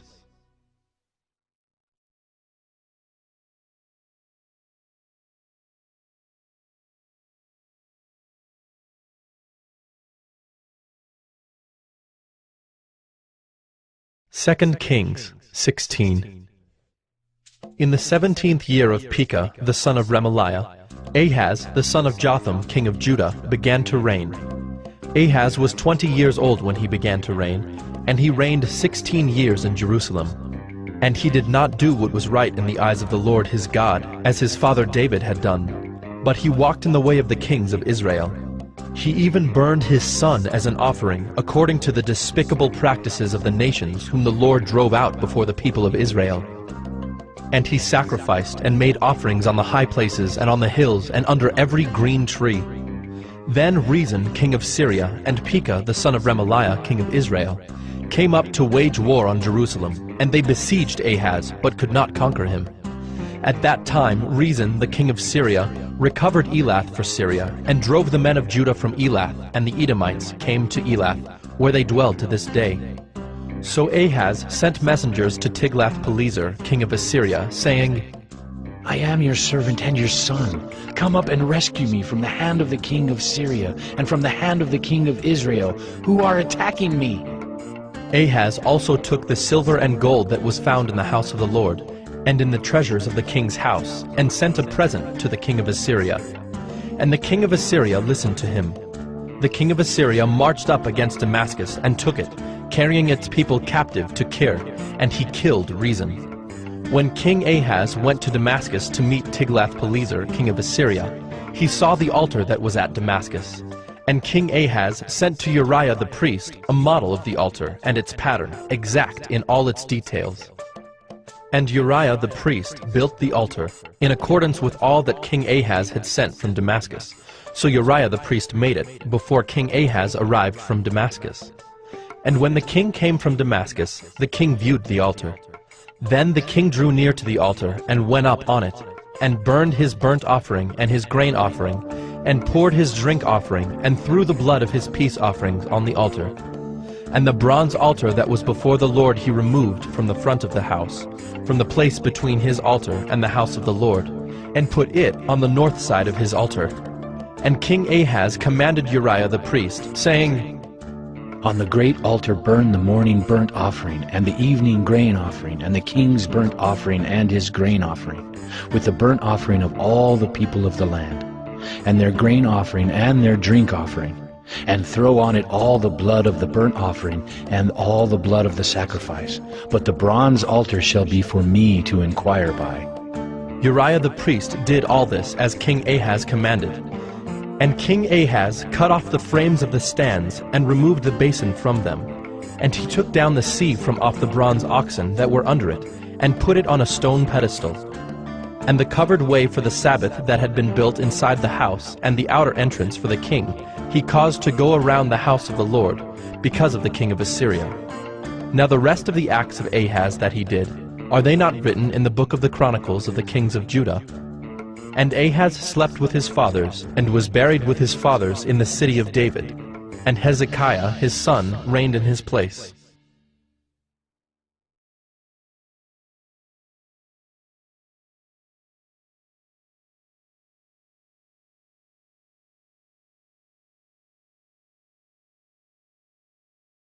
Second Kings 17. In the 12th year of Ahaz king of Judah, Hoshea the son of Elah began to reign in Samaria over Israel, and he reigned 9 years. And he did what was evil in the sight of the Lord, yet not as the kings of Israel who were before him. Against him came up Shalmaneser king of Assyria, and Hoshea became his vassal and paid him tribute. But the king of Assyria found treachery in Hoshea, for he had sent messengers to So, king of Egypt, and offered no tribute to the king of Assyria, as he had done year by year. Therefore the king of Assyria shut him up, and bound him in prison. Then the king of Assyria invaded all the land and came to Samaria, and for 3 years he besieged it. In the 9th year of Hoshea, the king of Assyria captured Samaria, and he carried the Israelites away to Assyria, and placed them in Halah, and on the Habor, the river of Gozan, and in the cities of the Medes. And this occurred because the people of Israel had sinned against the Lord their God, who had brought them up out of the land of Egypt from under the hand of Pharaoh, king of Egypt, and had feared other gods, and walked in the customs of the nations whom the Lord drove out before the people of Israel, and in the customs that the kings of Israel had practiced. And the people of Israel did secretly against the Lord their God things that were not right. They built for themselves high places in all their towns, from watchtower to fortified city. They set up for themselves pillars and Asherim on every high hill and under every green tree. And there they made offerings on all the high places, as the nations did, whom the Lord carried away before them. And they did wicked things, provoking the Lord to anger. And they served idols of which the Lord had said to them, "You shall not do this." Yet the Lord warned Israel and Judah by every prophet and every seer, saying, "Turn from your evil ways and keep my commandments and my statutes, in accordance with all the law that I commanded your fathers, and that I sent to you by my servants, the prophets." But they would not listen, but were stubborn as their fathers had been, who did not believe in the Lord their God. They despised his statutes and his covenant that he made with their fathers, and the warnings that he gave them. They went after false idols and became false, and they followed the nations that were around them, concerning whom the Lord had commanded them that they should not do like them. And they abandoned all the commandments of the Lord their God, and made for themselves metal images of 2 calves. And they made an Asherah, and worshipped all the host of heaven, and served Baal. And they burned their sons and their daughters as offerings, and used divination and omens, and sold themselves to do evil in the sight of the Lord, provoking him to anger. Therefore the Lord was very angry with Israel, and removed them out of his sight. None was left but the tribe of Judah only. Judah also did not keep the commandments of the Lord their God, but walked in the customs that Israel had introduced. And the Lord rejected all the descendants of Israel, and afflicted them, and gave them into the hand of plunderers, until he had cast them out of his sight. When he had torn Israel from the house of David, they made Jeroboam the son of Nebat king. And Jeroboam drove Israel from following the Lord, and made them commit great sin. The people of Israel walked in all the sins that Jeroboam did. They did not depart from them, until the Lord removed Israel out of his sight, as he had spoken by all his servants the prophets. So Israel was exiled from their own land to Assyria until this day. And the king of Assyria brought people from Babylon, Cutha, Ava, Hamath, and Sepharvaim, and placed them in the cities of Samaria instead of the people of Israel. And they took possession of Samaria, and lived in its cities. And at the beginning of their dwelling there, they did not fear the Lord. Therefore the Lord sent lions among them, which killed some of them. So the king of Assyria was told, "The nations that you have carried away and placed in the cities of Samaria do not know the law of the God of the land. Therefore he has sent lions among them, and behold, they are killing them, because they do not know the law of the God of the land. Then the king of Assyria commanded, Send there one of the priests whom you carried away from there, and let him go and dwell there, and teach them the law of the God of the land. So one of the priests whom they had carried away from Samaria came and lived in Bethel, and taught them how they should fear the Lord. But every nation still made gods of its own, and put them in the shrines of the high places that the Samaritans had made, every nation in the cities in which they lived. The men of Babylon made Succoth-Benoth, the men of Cuth made Nergal, the men of Hamath made Ashima, and the Avites made Nibhaz and Tartak, and the Sepharvites burned their children in the fire to Adremelech and Anamelech, the gods of Sepharvaim. They also feared the Lord, and appointed from among themselves all sorts of people as priests of the high places, who sacrificed for them in the shrines of the high places. So they feared the Lord, but also served their own gods, after the manner of the nations from among whom they had been carried away. To this day they do according to the former manner.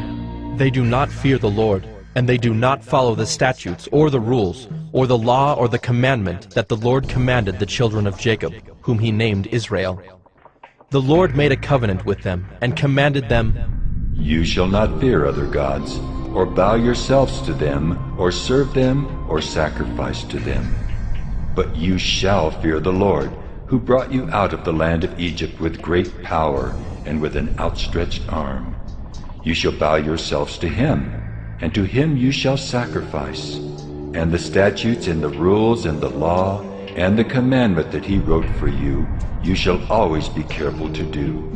You shall not fear other gods, and you shall not forget the covenant that I have made with you. You shall not fear other gods, but you shall fear the Lord your God, and he will deliver you out of the hand of all your enemies. However, they would not listen, but they did according to their former manner. So these nations feared the Lord, and also served their carved images. Their children did likewise, and their children's children. As their fathers did, so they do to this day.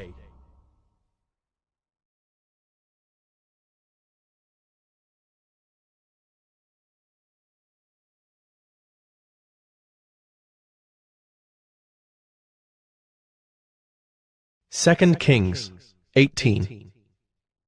In the 3rd year of Hoshea, son of Elah, king of Israel, Hezekiah, the son of Ahaz, king of Judah, began to reign. He was 25 years old when he began to reign, and he reigned 29 years in Jerusalem. His mother's name was Abi, the daughter of Zechariah. And he did what was right in the eyes of the Lord, according to all that David his father had done. He removed the high places, and broke the pillars, and cut down the Asherah. And he broke in pieces the bronze serpent that Moses had made. For until those days, the people of Israel had made offerings to it. It was called Nehushtan. He trusted in the Lord, the God of Israel, so that there was none like him among all the kings of Judah after him, nor among those who were before him. For he held fast to the Lord. He did not depart from following him, but kept the commandments that the Lord commanded Moses. And the Lord was with him. Wherever he went out, he prospered. He rebelled against the king of Assyria, and would not serve him. He struck down the Philistines as far as Gaza and its territory, from watchtower to fortified city. In the 4th year of King Hezekiah, which was the 7th year of Hoshea, son of Elah, king of Israel, Shalmaneser, king of Assyria, came up against Samaria, and besieged it. And at the end of 3 years he took it. In the 6th year of Hezekiah, which was the 9th year of Hoshea, king of Israel, Samaria was taken. The king of Assyria carried the Israelites away to Assyria, and put them in Halah, and on the Habor, the river of Gozan, and in the cities of the Medes, because they did not obey the voice of the Lord their God, but transgressed his covenant, even all that Moses the servant of the Lord commanded. They neither listened nor obeyed. In the 14th year of King Hezekiah, Sennacherib, king of Assyria, came up against all the fortified cities of Judah, and took them. And Hezekiah, king of Judah, sent to the king of Assyria at Lachish, saying, I have done wrong. Withdraw from me. Whatever you impose on me, I will bear. And the king of Assyria required of Hezekiah king of Judah 300 talents of silver and 30 talents of gold.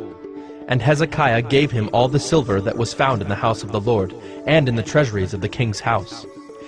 At that time Hezekiah stripped the gold from the doors of the temple of the Lord, and from the doorposts that Hezekiah king of Judah had overlaid, and gave it to the king of Assyria. And the king of Assyria sent the Tartan, the Rabsaris, and the Rabshakeh with a great army from Lachish to King Hezekiah at Jerusalem. And they went up and came to Jerusalem. When they arrived, they came and stood by the conduit of the upper pool, which is on the highway to the washer's field. And when they called for the king, there came out to them Eliakim the son of Hilkiah, who was over the household, and Shebna the secretary, and Joah the son of Asaph the recorder. And the Rabshakeh said to them, Say to Hezekiah, Thus says the great king, the king of Assyria, On what do you rest this trust of yours? Do you think that mere words are strategy and power for war? In whom do you now trust? That you have rebelled against me. Behold, you are trusting now in Egypt, that broken reed of a staff, which will pierce the hand of any man who leans on it. Such is Pharaoh, king of Egypt, to all who trust in him. But if you say to me, We trust in the Lord our God, is it not he whose high places and altars Hezekiah has removed, saying to Judah and to Jerusalem, You shall worship before this altar in Jerusalem? Come now, make a wager with my master, the king of Assyria. I will give you 2,000 horses, if you are able on your part to set riders on them. How then can you repulse a single captain among the least of my master's servants, when you trust in Egypt for chariots and for horsemen? Moreover, is it without the Lord that I have come up against this place to destroy it? The Lord said to me, Go up against this land and destroy it. Then Eliakim the son of Hilkiah, and Shebna and Joah said to the Rabshakeh, Please speak to your servants in Aramaic, for we understand it. Do not speak to us in the language of Judah within the hearing of the people who are on the wall. But the Rabshakeh said to them, Has my master sent me to speak these words to your master and to you, and not to the men sitting on the wall, who are doomed with you to eat their own dung and to drink their own urine? Then the Rabshakeh stood and called out in a loud voice in the language of Judah, Hear the word of the great king, the king of Assyria. Thus says the king, Do not let Hezekiah deceive you, for he will not be able to deliver you out of my hand. Do not let Hezekiah make you trust in the Lord by saying, The Lord will surely deliver us, and this city will not be given into the hand of the king of Assyria. Do not listen to Hezekiah, for thus says the king of Assyria, Make your peace with me, and come out to me. Then each one of you will eat of his own vine, and each one of his own fig tree, and each one of you will drink the water of his own cistern, until I come and take you away to a land like your own land, a land of grain and wine, a land of bread and vineyards, a land of olive trees and honey, that you may live and not die. And do not listen to Hezekiah when he misleads you by saying, The Lord will deliver us. Has any of the gods of the nations ever delivered his land out of the hand of the king of Assyria? Where are the gods of Hamath and Arpad? Where are the gods of Sepharvaim, Hena, and Ivah? Have they delivered Samaria out of my hand?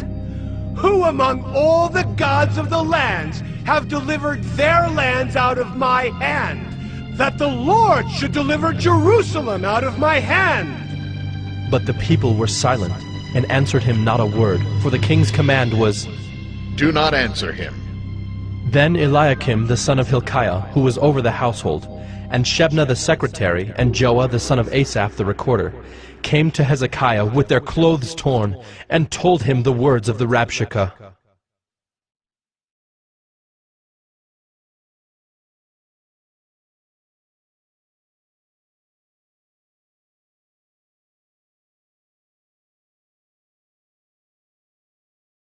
2 Kings 19.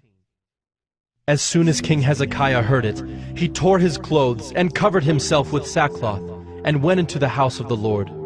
And he sent Eliakim, who was over the household, and Shebna the secretary, and the senior priests covered with sackcloth, to the prophet Isaiah, the son of Amos. They said to him, Thus says Hezekiah, this day is a day of distress, of rebuke, and of disgrace. Children have come to the point of birth, and there is no strength to bring them forth. It may be that the Lord your God heard all the words of the Rabshakeh, whom his master the king of Assyria has sent to mock the living God, and will rebuke the words that the Lord your God has heard. Therefore, lift up your prayer for the remnant that is left. When the servants of King Hezekiah came to Isaiah, Isaiah said to them, Say to your master, Thus says the Lord, Do not be afraid because of the words that you have heard, with which the servants of the king of Assyria have reviled me. Behold, I will put a spirit in him, so that he shall hear a rumor and return to his own land, and I will make him fall by the sword in his own land. The Rabshakeh returned, and found the king of Assyria fighting against Libnah, for he heard that the king had left Lachish. Now the king heard concerning Tirhakah, king of Cush. Behold, he has set out to fight against you. So he sent messengers again to Hezekiah, saying, Thus shall you speak to Hezekiah, king of Judah. Do not let your God in whom you trust deceive you by promising that Jerusalem will not be given into the hand of the king of Assyria. Behold, you have heard what the kings of Assyria have done to all lands, devoting them to destruction. And shall you be delivered? Have the gods of the nations delivered them, the nations that my fathers destroyed, Gozan, Haran, Reziph, and the people of Eden who were in Telassar? Where is the king of Hamath, the king of Arpad, the king of the city of Sepharvaim, the king of Henna, or the king of Ivah? Hezekiah received the letter from the hand of the messengers, and read it. And Hezekiah went up to the house of the Lord, and spread it before the Lord. And Hezekiah prayed before the Lord, and said, O Lord, the God of Israel, enthroned above the cherubim, you are the God, you alone of all the kingdoms of the earth. You have made heaven and earth. Incline your ear, O Lord, and hear. Open your eyes, O Lord, and see, and hear the words of Sennacherib, which he has sent to mock the living God. Truly, O Lord, the kings of Assyria have laid waste the nations and their lands, and have cast their gods into the fire. For they were not gods, but the work of men's hands, wood and stone. Therefore they were destroyed. So now, O Lord our God, save us, please, from his hand, that all the kingdoms of the earth may know that you, O Lord, are God alone. Then Isaiah the son of Amos sent to Hezekiah, saying, Thus says the Lord, the God of Israel, Your prayer to me about Sennacherib king of Assyria I have heard. This is the word that the Lord has spoken concerning him. She despises you. She scorns you, the virgin daughter of Zion. She wags her head behind you, the daughter of Jerusalem. Whom have you mocked and reviled? Against whom have you raised your voice and lifted your eyes to the heights? Against the Holy One of Israel. By your messengers you have mocked the Lord, and you have said, With my many chariots I have gone up the heights of the mountains to the far recesses of Lebanon. I felled its tallest cedars, its choicest cypresses.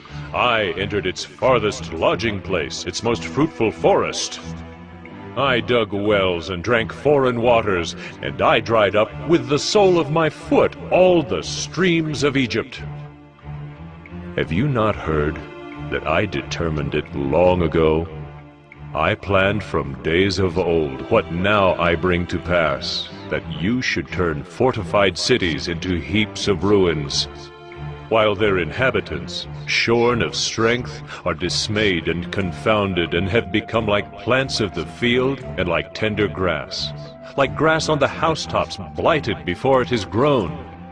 But I know you're sitting down, and you're going out and coming in, and you're raging against me. Because you have raged against me and your complacency has come into my ears, I will put my hook in your nose and my bit in your mouth, and I will turn you back on the way by which you came. And this shall be the sign for you. This year eat what grows of itself, and in the second year what springs of the same. Then in the third year sow and reap and plant vineyards, and eat their fruit. And the surviving remnant of the house of Judah shall again take root downward, and bear fruit upward.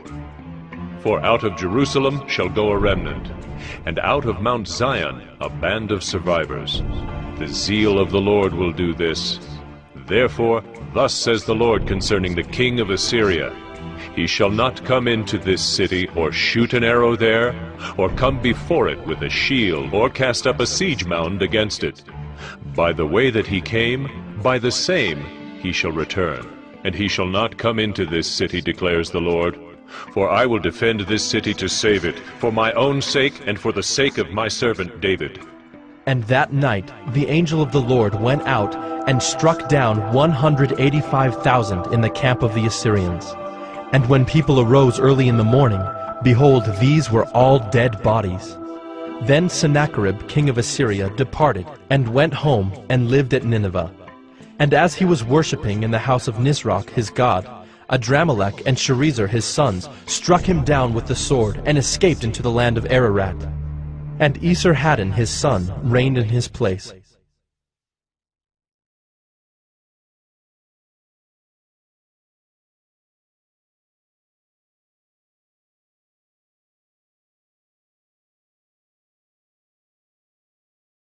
Second Kings 20.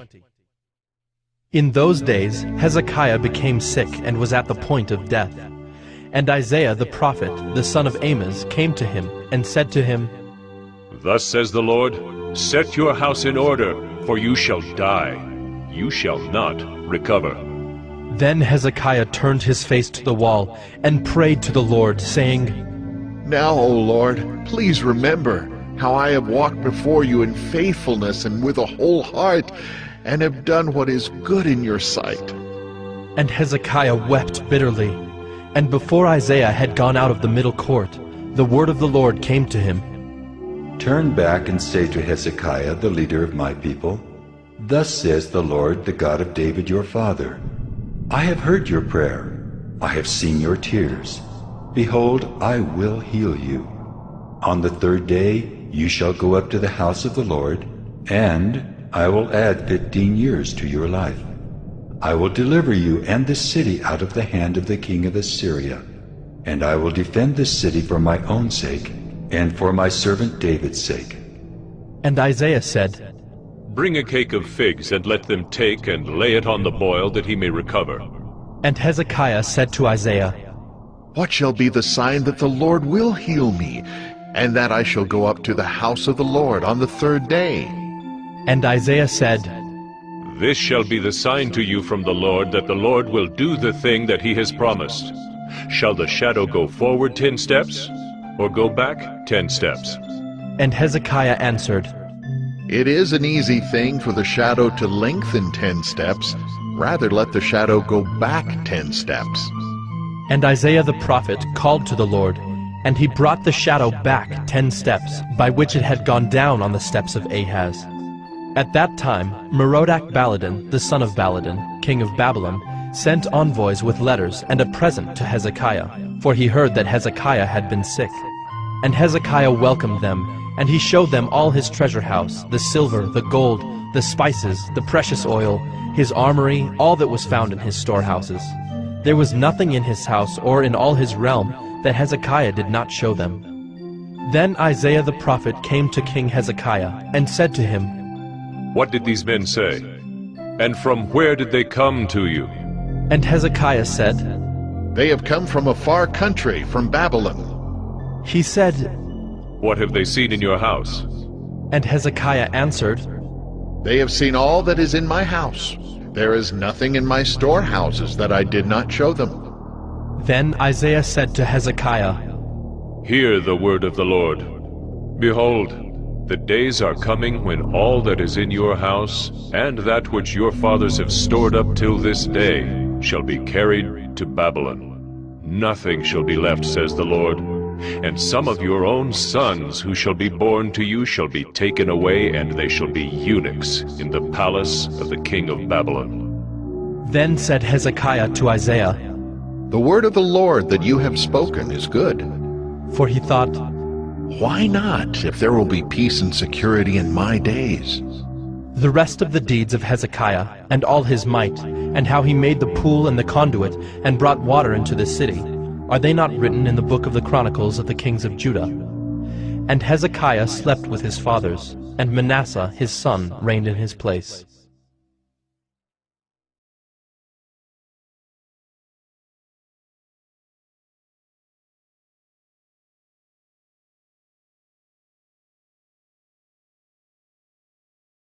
Second Kings 21. Manasseh was 12 years old when he began to reign, and he reigned 55 years in Jerusalem. His mother's name was Hephzibah, and he did what was evil in the sight of the Lord, according to the despicable practices of the nations, whom the Lord drove out before the people of Israel. For he rebuilt the high places that Hezekiah his father had destroyed, and he erected altars for Baal, and made an Asherah, as Ahab king of Israel had done, and worshipped all the host of heaven, and served them. And he built altars in the house of the Lord, of which the Lord had said, In Jerusalem will I put my name. And he built altars for all the host of heaven in the two courts of the house of the Lord. And he burned his son as an offering, and used fortune-telling and omens, and dealt with mediums and with necromancers. He did much evil in the sight of the Lord, provoking him to anger. And the carved image of Asherah that he had made, he set in the house of which the Lord said to David and to Solomon his son, In this house and in Jerusalem, which I have chosen out of all the tribes of Israel, I will put my name forever. And I will not cause the feet of Israel to wander any more out of the land that I gave to their fathers, if only they will be careful to do according to all that I have commanded them, and according to all the law that my servant Moses commanded them. But they did not listen, and Manasseh led them astray to do more evil than the nations had done, whom the Lord destroyed before the people of Israel.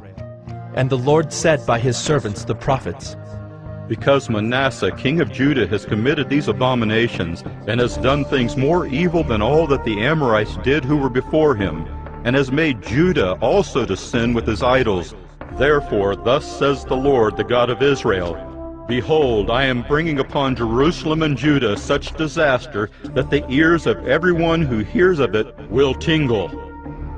And I will stretch over Jerusalem the measuring line of Samaria, and the plumb line of the house of Ahab. And I will wipe Jerusalem as one wipes a dish, wiping it and turning it upside down. And I will forsake the remnant of my heritage, and give them into the hand of their enemies, and they shall become a prey and a spoil to all their enemies, because they have done what is evil in my sight, and have provoked me to anger, since the day their fathers came out of Egypt, even to this day. Moreover, Manasseh shed very much innocent blood, till he had filled Jerusalem from one end to another, besides the sin that he made Judah to sin, so that they did what was evil in the sight of the Lord. Now the rest of the acts of Manasseh, and all that he did, and the sin that he committed, are they not written in the book of the Chronicles of the kings of Judah? And Manasseh slept with his fathers, and was buried in the garden of his house, in the garden of Uzzah. And Amon his son reigned in his place. Amon was 22 years old when he began to reign, and he reigned 2 years in Jerusalem. His mother's name was Meshullemeth, the daughter of Heres of Jotbah. And he did what was evil in the sight of the Lord, as Manasseh his father had done. He walked in all the way in which his father walked, and served the idols that his father served, and worshipped them. He abandoned the Lord, the God of his fathers, and did not walk in the way of the Lord. And the servants of Ammon conspired against him, and put the king to death in his house. But the people of the land struck down all those who had conspired against King Ammon, and the people of the land made Josiah his son king in his place. Now the rest of the acts of Ammon that he did, are they not written in the book of the Chronicles of the kings of Judah? And he was buried in his tomb in the garden of Uzzah, and Josiah his son reigned in his place.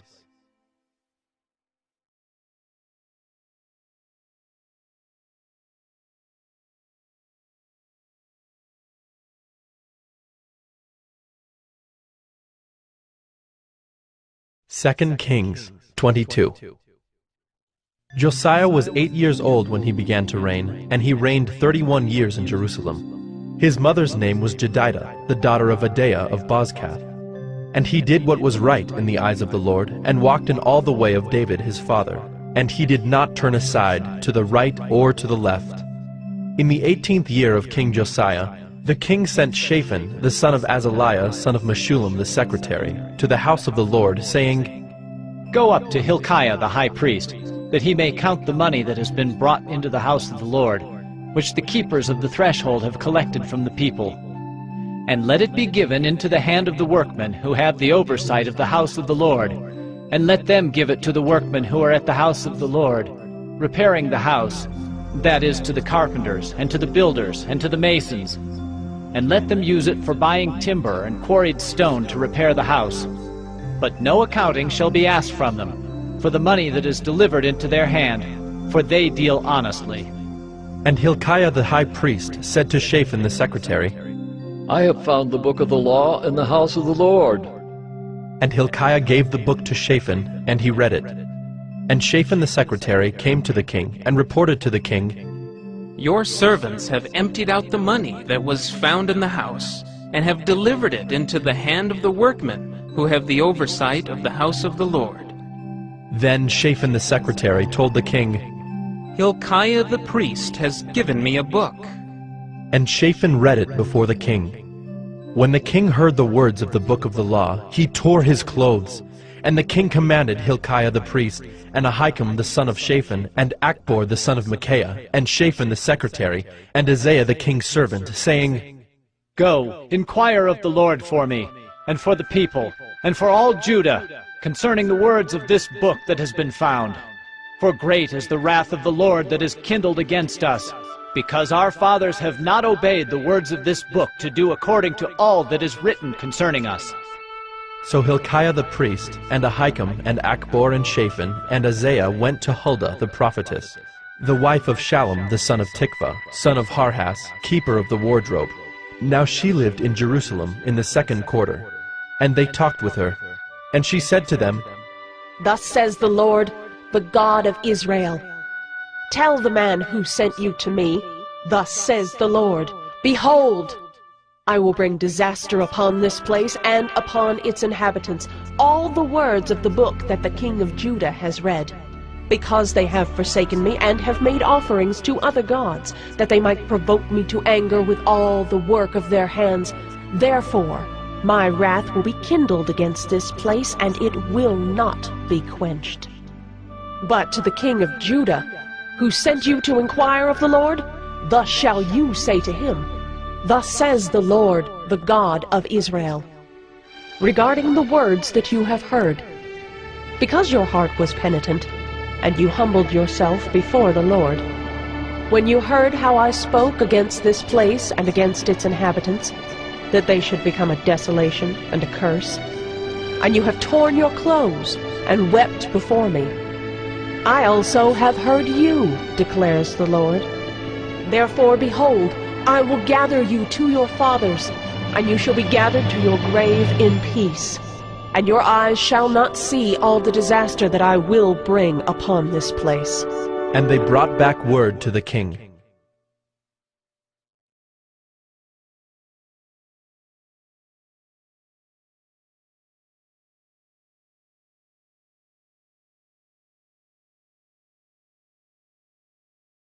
Second Kings 23. Then the king sent, and all the elders of Judah and Jerusalem were gathered to him. And the king went up to the house of the Lord, and with him all the men of Judah and all the inhabitants of Jerusalem, and the priests and the prophets, all the people, both small and great. And he read in their hearing all the words of the book of the covenant that had been found in the house of the Lord. And the king stood by the pillar and made a covenant before the Lord, to walk after the Lord, and to keep his commandments and his testimonies and his statutes, with all his heart and all his soul, to perform the words of this covenant that were written in this book. And all the people joined in the covenant. And the king commanded Hilkiah the high priest, and the priests of the 2nd order, and the keepers of the threshold, to bring out of the temple of the Lord all the vessels made for Baal, for Asherah, and for all the host of heaven. He burned them outside Jerusalem in the fields of the Kidron, and carried their ashes to Bethel. And he deposed the priests whom the kings of Judah had ordained to make offerings in the high places, at the cities of Judah and around Jerusalem. Those also who burned incense to Baal, to the sun and the moon and the constellations, and all the host of the heavens. And he brought out the Asherah from the house of the Lord, outside Jerusalem, to the brook Kidron, and burned it at the brook Kidron, and beat it to dust, and cast the dust of it upon the graves of the common people. And he broke down the houses of the male cult prostitutes who were in the house of the Lord, where the women wove hangings for the Asherah. And he brought all the priests out of the cities of Judah, and defiled the high places where the priests had made offerings, from Geba to Beersheba. And he broke down the high places of the gates that were at the entrance of the gate of Joshua, the governor of the city, which were on one's left at the gate of the city. However, the priests of the high places did not come up to the altar of the Lord in Jerusalem, but they ate unleavened bread among their brothers. And he defiled Topheth, which is in the valley of the son of Hinnom, that no one might burn his son or his daughter as an offering to Molech. And he removed the horses that the kings of Judah had dedicated to the sun at the entrance to the house of the Lord, by the chamber of Nathan-Melech, the chamberlain, which was in the precincts. And he burned the chariots of the sun with fire. And the altars on the roof of the upper chamber of Ahaz, which the kings of Judah had made, and the altars that Manasseh had made in the two courts of the house of the Lord, he pulled down and broke in pieces and cast the dust of them into the brook Kidron. And the king defiled the high places that were east of Jerusalem, to the south of the Mount of Corruption, which Solomon the king of Israel had built for Ashtoreth, the abomination of the Sidonians, and for Chemosh, the abomination of Moab, and for Milcom, the abomination of the Ammonites. And he broke in pieces the pillars, and cut down the Asherim, and filled their places with the bones of men. Moreover, the altar at Bethel, the high place erected by Jeroboam the son of Nebat, who made Israel to sin, that altar with the high place he pulled down and burned, reducing it to dust. He also burned the Asherah. And as Josiah turned, he saw the tombs there on the mount. And he sent and took the bones out of the tombs, and burned them on the altar, and defiled it, according to the word of the Lord that the man of God proclaimed, who had predicted these things. Then he said, "What is that monument that I see?" And the men of the city told him, "It is the tomb of the man of God who came from Judah, and predicted these things that you have done against the altar at Bethel." And he said, "Let him be. Let no man move his bones." So they let his bones alone, with the bones of the prophet who came out of Samaria.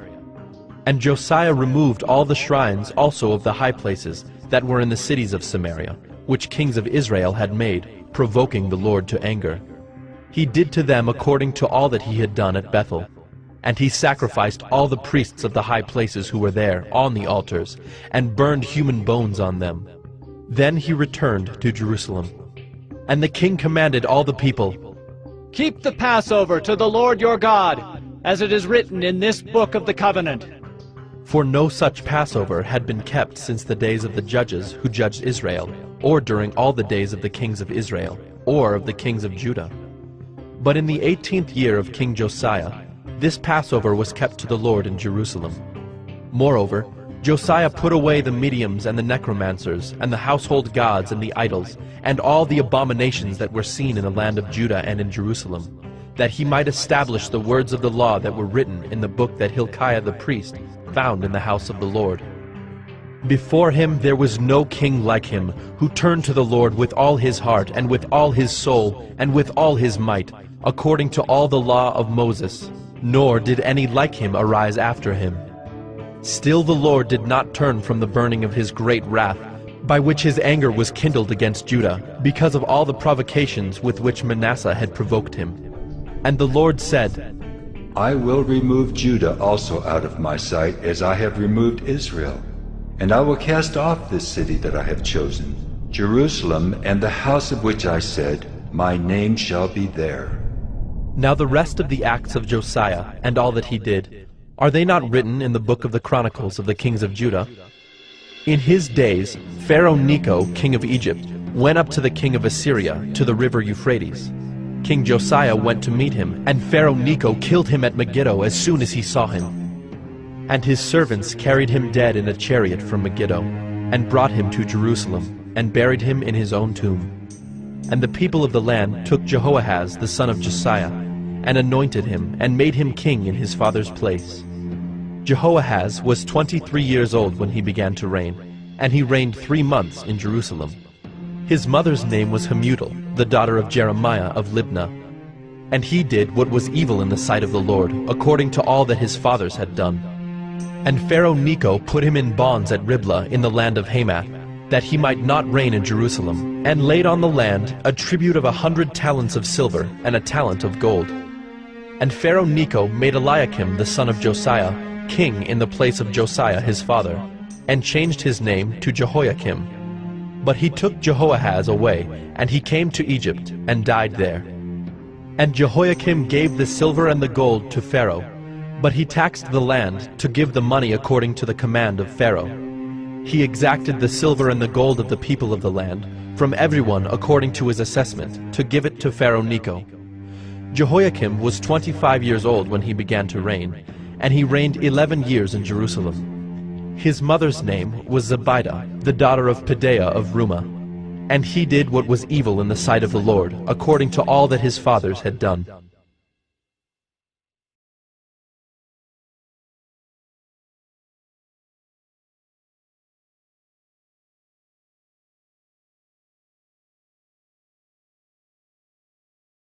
Second Kings 24.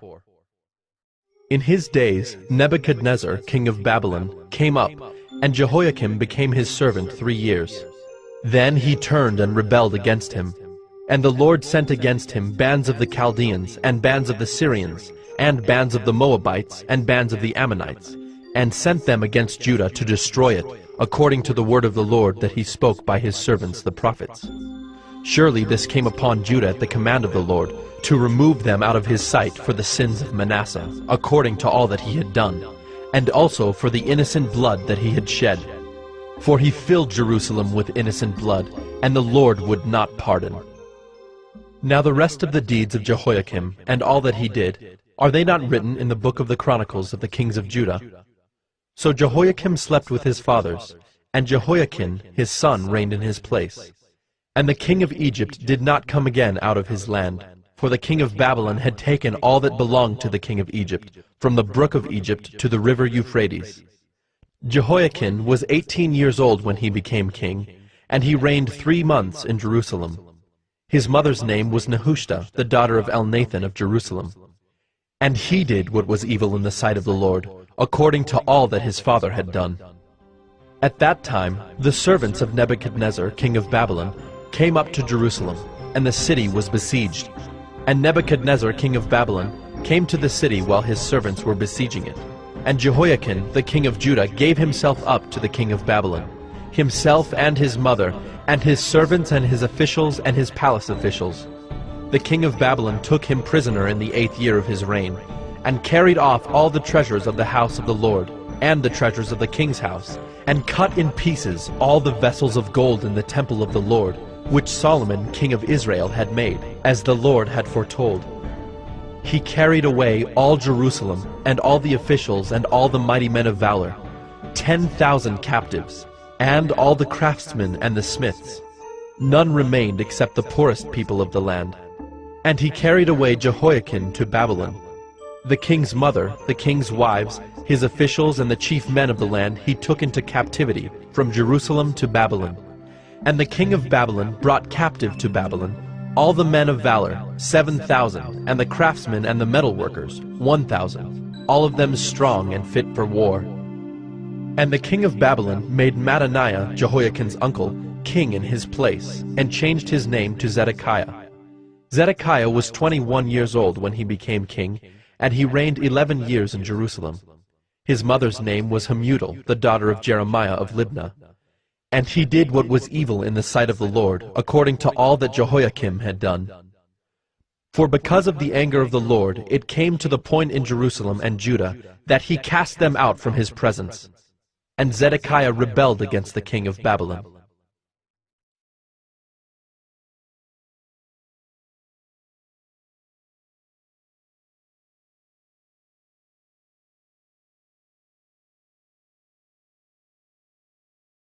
2 Kings 25.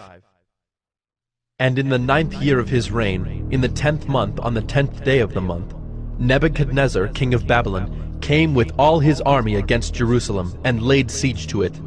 And they built siege works all around it. So the city was besieged till the 11th year of King Zedekiah. On the 9th day of the 4th month, the famine was so severe in the city that there was no food for the people of the land.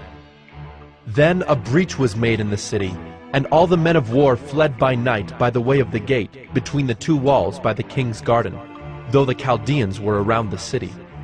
And they went in the direction of the Arabah. But the army of the Chaldeans pursued the king and overtook him in the plains of Jericho, and all his army was scattered from him. Then they captured the king, and brought him up to the king of Babylon at Riblah, and they passed sentence on him. They slaughtered the sons of Zedekiah before his eyes, and put out the eyes of Zedekiah, and bound him in chains, and took him to Babylon. In the 5th month, on the 7th day of the month, that was the 19th year of King Nebuchadnezzar, king of Babylon, Nebuzaradan, the captain of the bodyguard, a servant of the king of Babylon, came to Jerusalem. And he burned the house of the Lord and the king's house, and all the houses of Jerusalem. Every great house he burned down. And all the army of the Chaldeans who were with the captain of the guard broke down the walls around Jerusalem. And the rest of the people who were left in the city, and the deserters who had deserted to the king of Babylon, together with the rest of the multitude, Nebuzaradan, the captain of the guard, carried into exile. But the captain of the guard left some of the poorest of the land to be vine dressers and plowmen. And the pillars of bronze that were in the house of the Lord, and the stands and the bronze sea that were in the house of the Lord, the Chaldeans broke in pieces and carried the bronze to Babylon. And they took away the pots and the shovels, and the snuffers and the dishes for incense, and all the vessels of bronze used in the temple service, the fire pans also, and the bowls. What was of gold the captain of the guard took away as gold, and what was of silver as silver. As for the 2 pillars, the one sea, and the stands that Solomon had made for the house of the Lord, the bronze of all these vessels was beyond weight. The height of the one pillar was 18 cubits, and on it was a capital of bronze. The height of the capital was 3 cubits. A lattice work and pomegranates, all of bronze, were all around the capital, and the second pillar had the same with the lattice work. And the captain of the guard took Seraiah the chief priest, and Zephaniah the second priest, and the 3 keepers of the threshold. And from the city he took an officer who had been in command of the men of war, and 5 men of the king's council, who were found in the city, and the secretary of the commander of the army, who mustered the people of the land, and 60 men of the people of the land, who were found in the city. And Nebuzaradan, the captain of the guard, took them, and brought them to the king of Babylon at Riblah. And the king of Babylon struck them down, and put them to death at Riblah in the land of Hamath. So Judah was taken into exile out of its land. And over the people who remained in the land of Judah, whom Nebuchadnezzar king of Babylon had left, he appointed Gedaliah, the son of Ahikam, son of Shaphan, governor. Now when all the captains and their men heard that the king of Babylon had appointed Gedaliah governor, they came with their men to Gedaliah at Mizpah, namely Ishmael the son of Nethaniah, and Johanan the son of Kareah, and Seraiah the son of Tanhumeth, the Netophathite, and Jaazaniah the son of the Maacathite. And Gedaliah swore to them and their men, saying, Do not be afraid because of the Chaldean officials. Live in the land, and serve the king of Babylon, and it shall be well with you. But in the 7th month, Ishmael the son of Nethaniah, son of Elishama of the royal family, came with 10 men, and struck down Gedaliah, and put him to death, along with the Jews and the Chaldeans who were with him at Mizpah.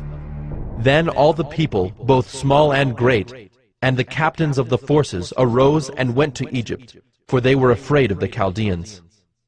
And in the 37th year of the exile of Jehoiakim, king of Judah, in the 12th month, on the 27th day of the month, Evil-Merodach, king of Babylon, in the year that he began to reign, graciously freed Jehoiakim, king of Judah, from prison.